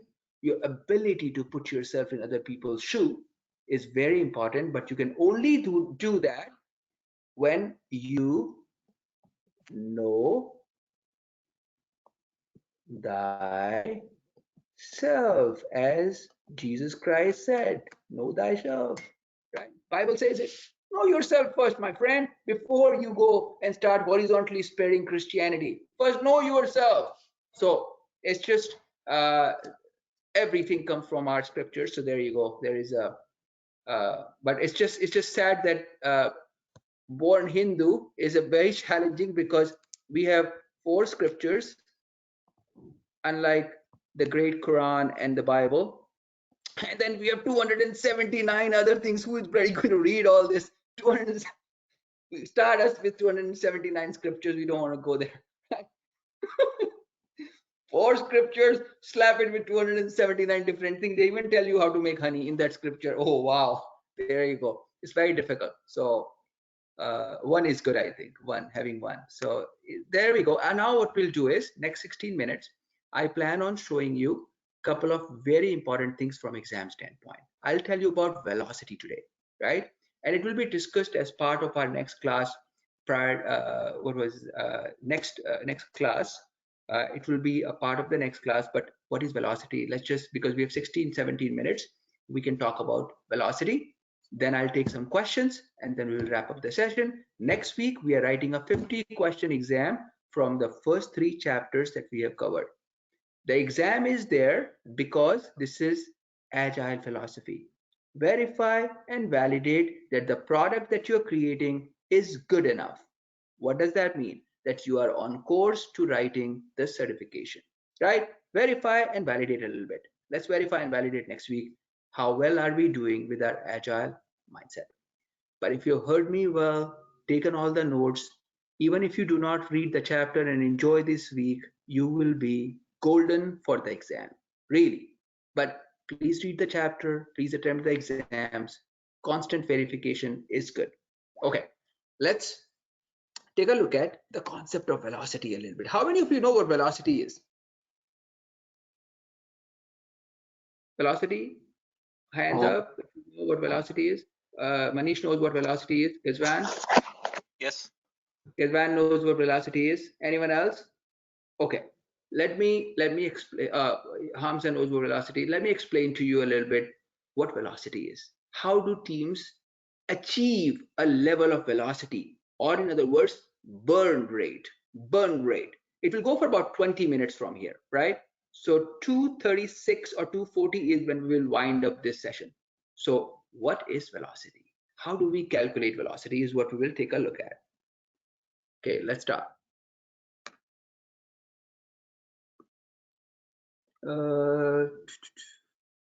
Velocity right here. So here you go. Let's create a product backlog together. This is how a product backlog looks like. Product backlog is nothing but a requirement document, right? So it contains these columns. This could be user story number. This could be, or maybe make it a little bit, user story description column, user story description. This could be the priority of the user story, very high level priority, very high level. It could be must, should, could, and won't. Or it could also be high, medium, low, whatever the product owner feels is the right way to do it. Then after this, there is another column here, which could have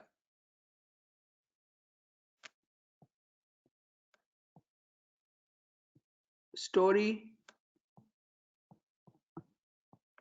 points. Story points. Sandy, is there anything else? Link to the epic, Hemant. Yeah, link to the epic. We'll leave the epic out because then epic is a high level user story. It's a high level user story. Even before a user story, an epic is developed. Before that, there is something called journey, but we don't want to go there right now, but you're right here. So let's say user story number 1 is, how do you write a user story? This is how you write it: as a user. Then I would like the ability, say we're creating a mobile app for a bank, ability to view my accounts so that I can see my accounts on the fly. So there are three important components to a user story.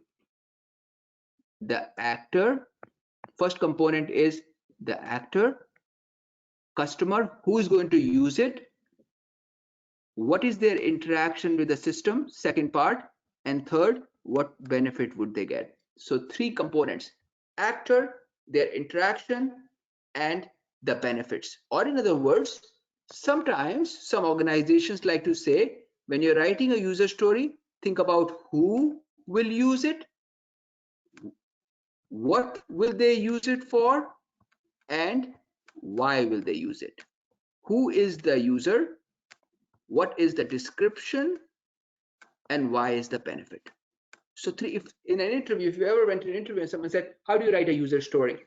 You'll say, a user story is a short description of customer's need. It should have 3 important components to it. Number 1, the actor or the customer themselves. Number 2, the description and exactly what do they seek from the system or the solution. And number 3, benefit or value. No user story should be documented in the product backlog if it does not generate any value, right? So there we go. And you have user story number 3, 2, 3, 4, 5, and so on. And this is an open document. Any user story can be dropped in here at any point of time. Then the product owner and the team sits together and they will say, this is high, or if they decide to say must, should, this is medium, this is high, high, low, medium. Now comes the story points. Now this is what is important. So what happens is, initially this story points is nothing but estimation. estimation of a user story. How long would it take to complete this work, right? So story point, initially in the product backlog, the teams could be like extra, they could use t-shirt sizing, which is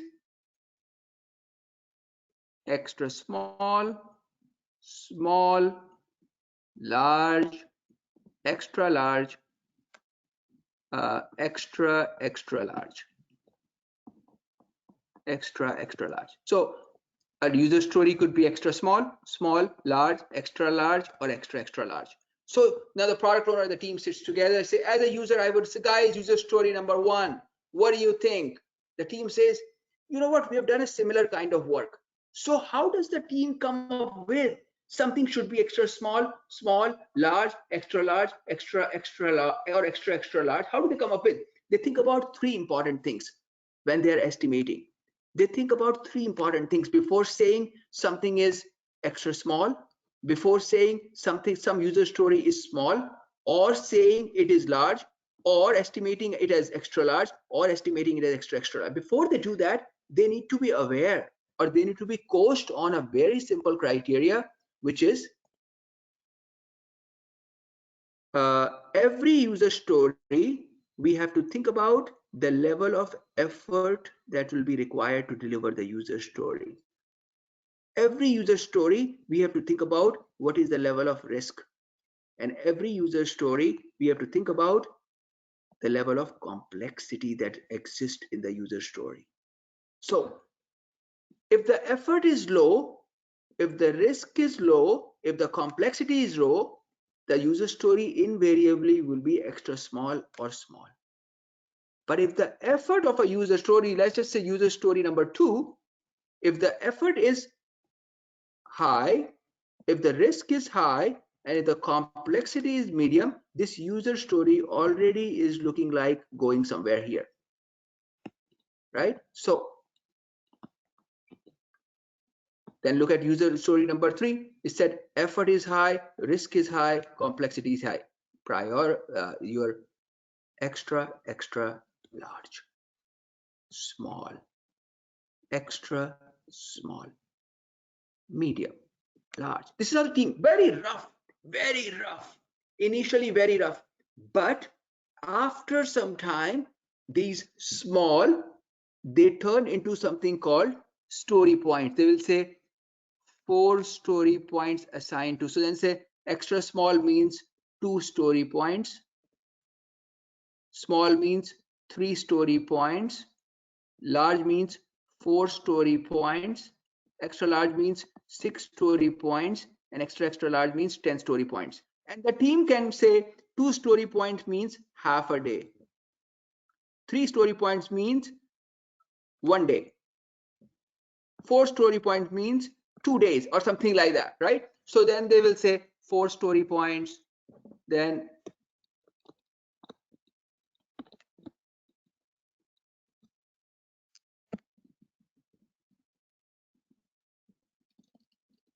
and user story number 1, extra large, let's say 10 story points. Extra small, it is 3 story points, say medium, 5 story points, large, 7, or whatever the idea is, right? So look, what happens is when they have estimated all the product backlog, in the end, they know that not how many user stories will be burned, they know how many story points. So 10 plus 4, 14 plus 3, 17 plus 5, 22 plus 29. This product backlog has total of 29 story points. Now the team sits together and right now they have this release plan in front of them, like that. Contains iteration 1, iteration 2, iteration 3, iteration 4, iteration 5, and iteration 6.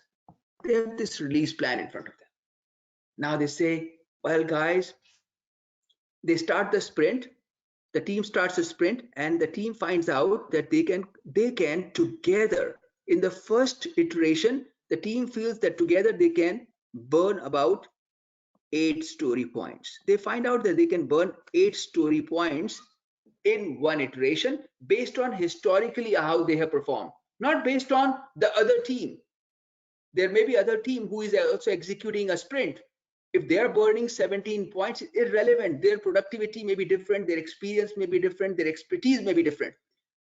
Team decides what their initial velocity would be. Team decides that, what their initial. So team decided that based on historical performance and other data, they will burn 8 points. Now, iteration 1, they selected this right here, and they could not take this, but they took the other one, 7. They said, let's go for 7. Iteration 1, they finished iteration 1, retrospective took place, and the team found out that they had 3-4 more hours left. They said, we're still not at the optimum place. We burned 7 points. We thought we could do 8, but we burned 7, we selected 7. How about this time we take user story number 2 and user story number 5. Let's try to go for 15. And the team starts doing the work, and they are able to burn 15 points in the next sprint. So what is their velocity? Velocity is the average of this. So 15 plus 7, 22 divided by 2, they are burning on an average 11 points. Then in the third sprint, they went and they burned another 15 points again. Then they burned 18 points. What is the velocity? Velocity is 7 plus 15 plus 15 plus 18 plus divided by 4, which is 55 for, is it 11? No. Is it 55? 30, 48 plus 7, 55 for, 13, some 13 something. So it's approximately 13 or 14 points. So the idea of Agile is not how many stories you burn. Idea of Agile is how many story points you burn. The reason for that is every user story will have a varied level of complexity, risk, and effort required. All work is not same. If all work was same, then we don't need a project manager. All work is different. Every user story, some user stories will be so simple that will be done in 10 minutes. Some user stories will require 4 days of work. So the idea of Agile is not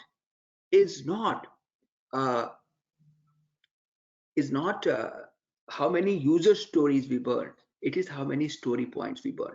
And you know why we need the velocity? You need the velocity because product owners can come and ask you how many more sprints are required to do the work. How many more sprints?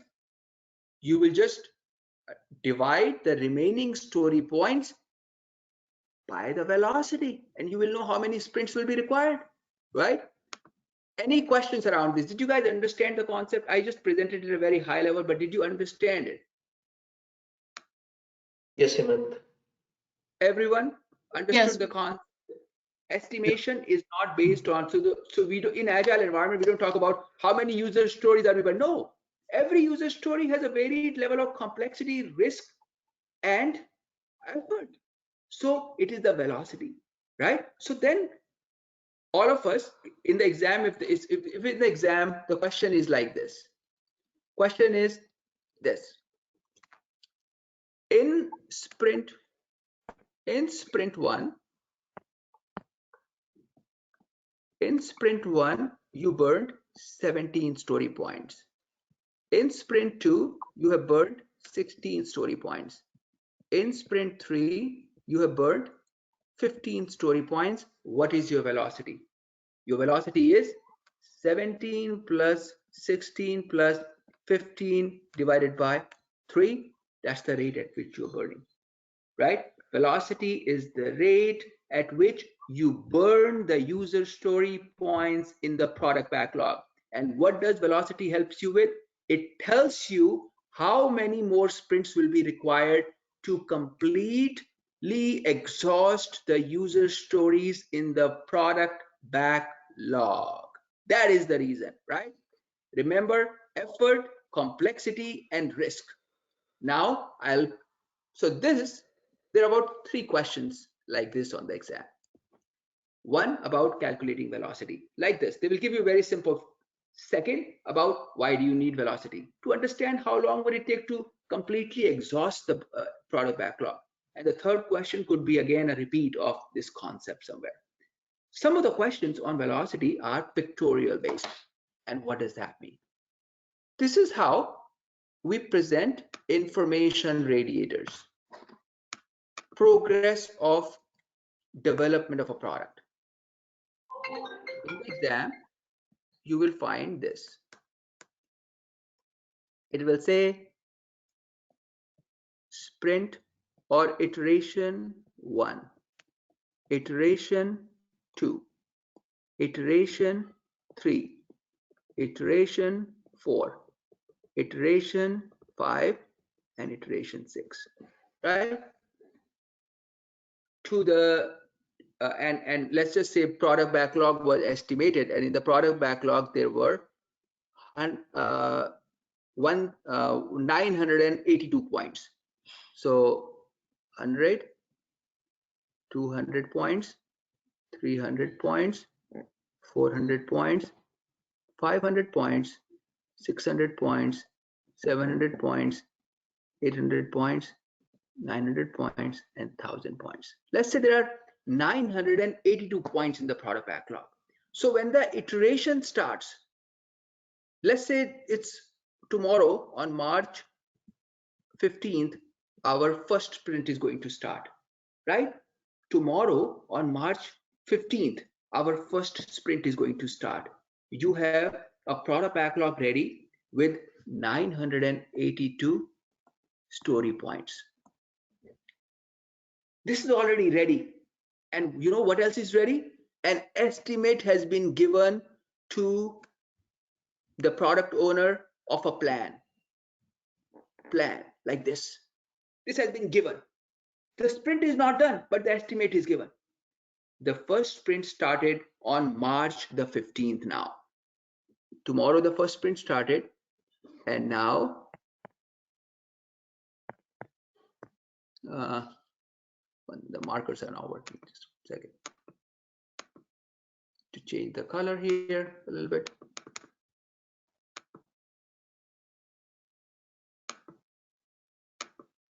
There, perfect.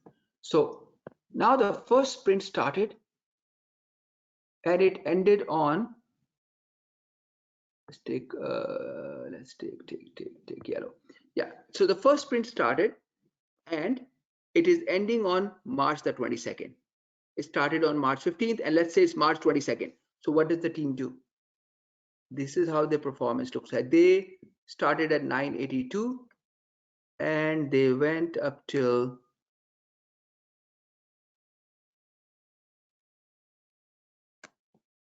882. So they burnt 100 points. Sprint 1. This is now March 22nd. As long as your performance remains below the planned line, this planned line, you are on track to delivering, right? But if this in the second one some risk happened and this went like this, you're not on track right now. You slipped away. You are behind. You are getting behind right now. So this is the exam question. There is a plan. This is what is called information radiator or a burn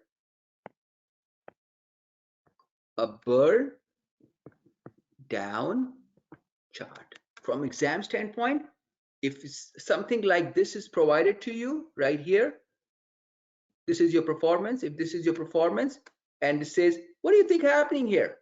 Your answer will be this project is behind schedule. Fair? Everyone agrees? right? So that's one of the questions on the exam. The second question from the same graph on the exam is,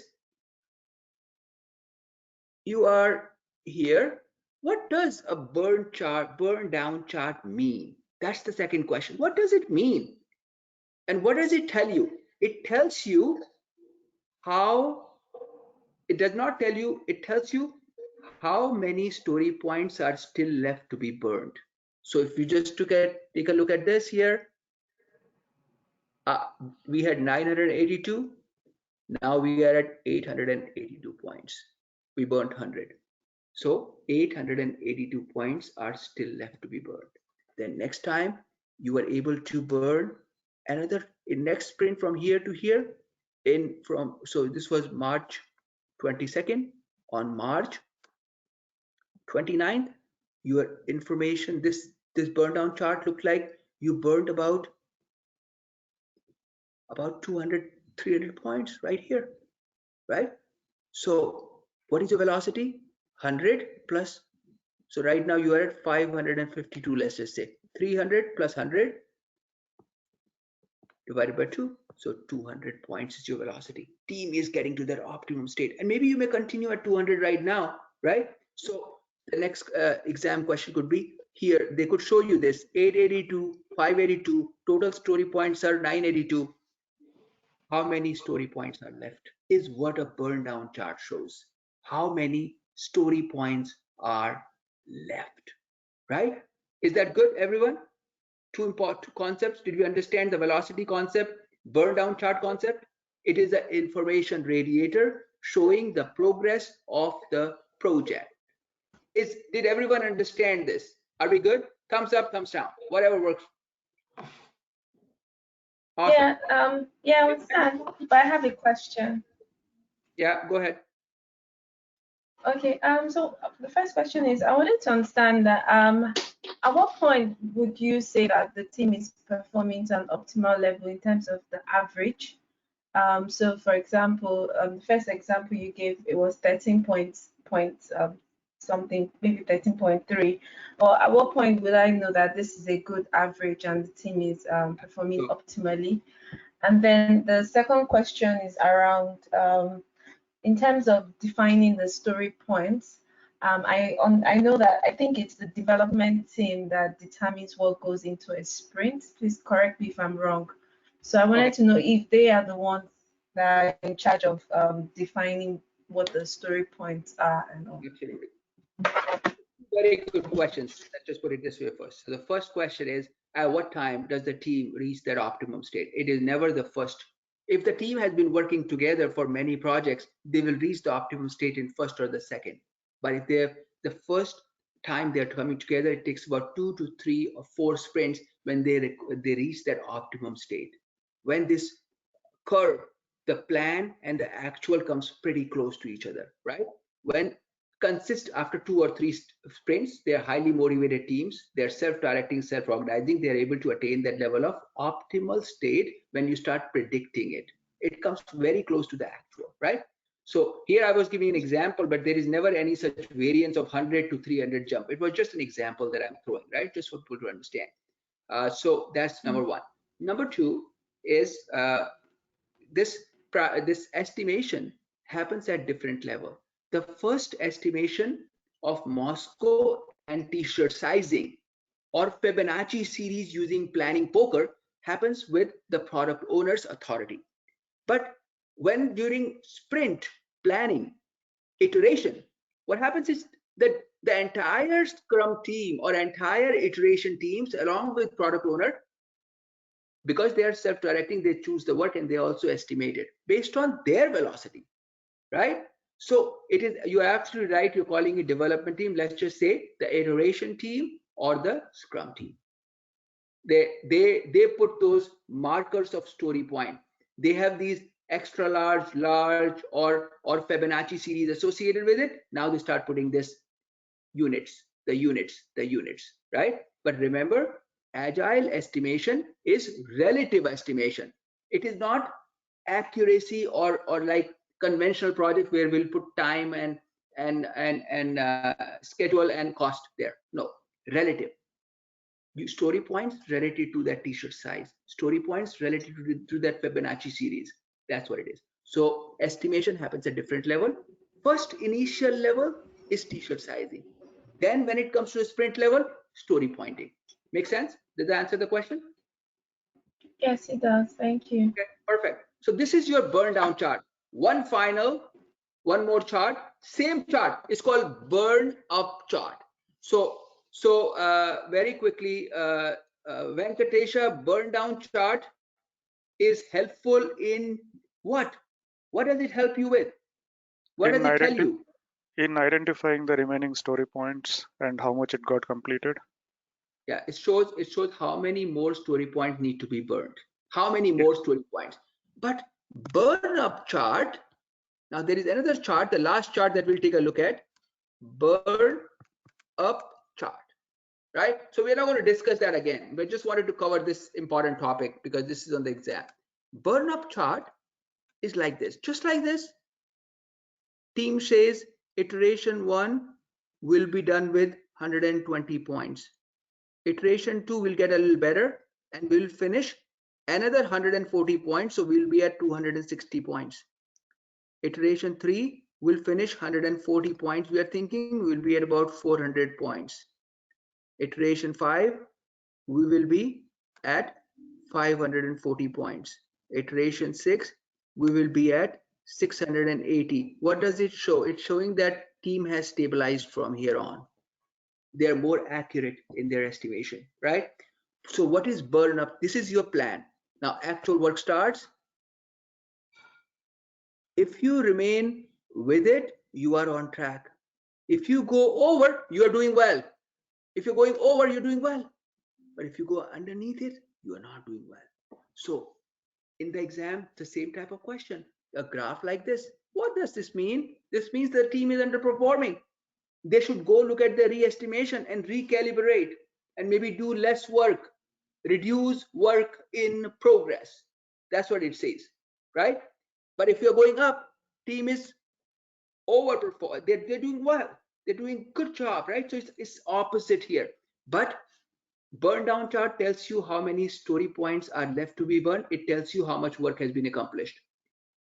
Burn down, how much more work is to be done, how much work is done. Showing the stakeholders every week how much work are we doing. The same concept, just reversed, right? So keep that in mind. Burn up, work accomplished. Burn down, work left. That's it. Logical. Did that make sense, guys? Are we good? Everyone? Awesome. Great. So 2:44, which brings us to the end of the class. We finish here today. Next week is when you do your sprint review of this project called ACP certification, right? And you will write your 50-question exam in the class, report your scores in the class. 50 minutes, 50 questions means 50 minutes, not more than 50 minutes. Class will be till 3 because some of the time will go in the writing the exam. All right. Okay, guys. If there are no questions, we are going to wrap up the call. I got one question, Hemant. Yeah. So when you're talking about giving t-shirt size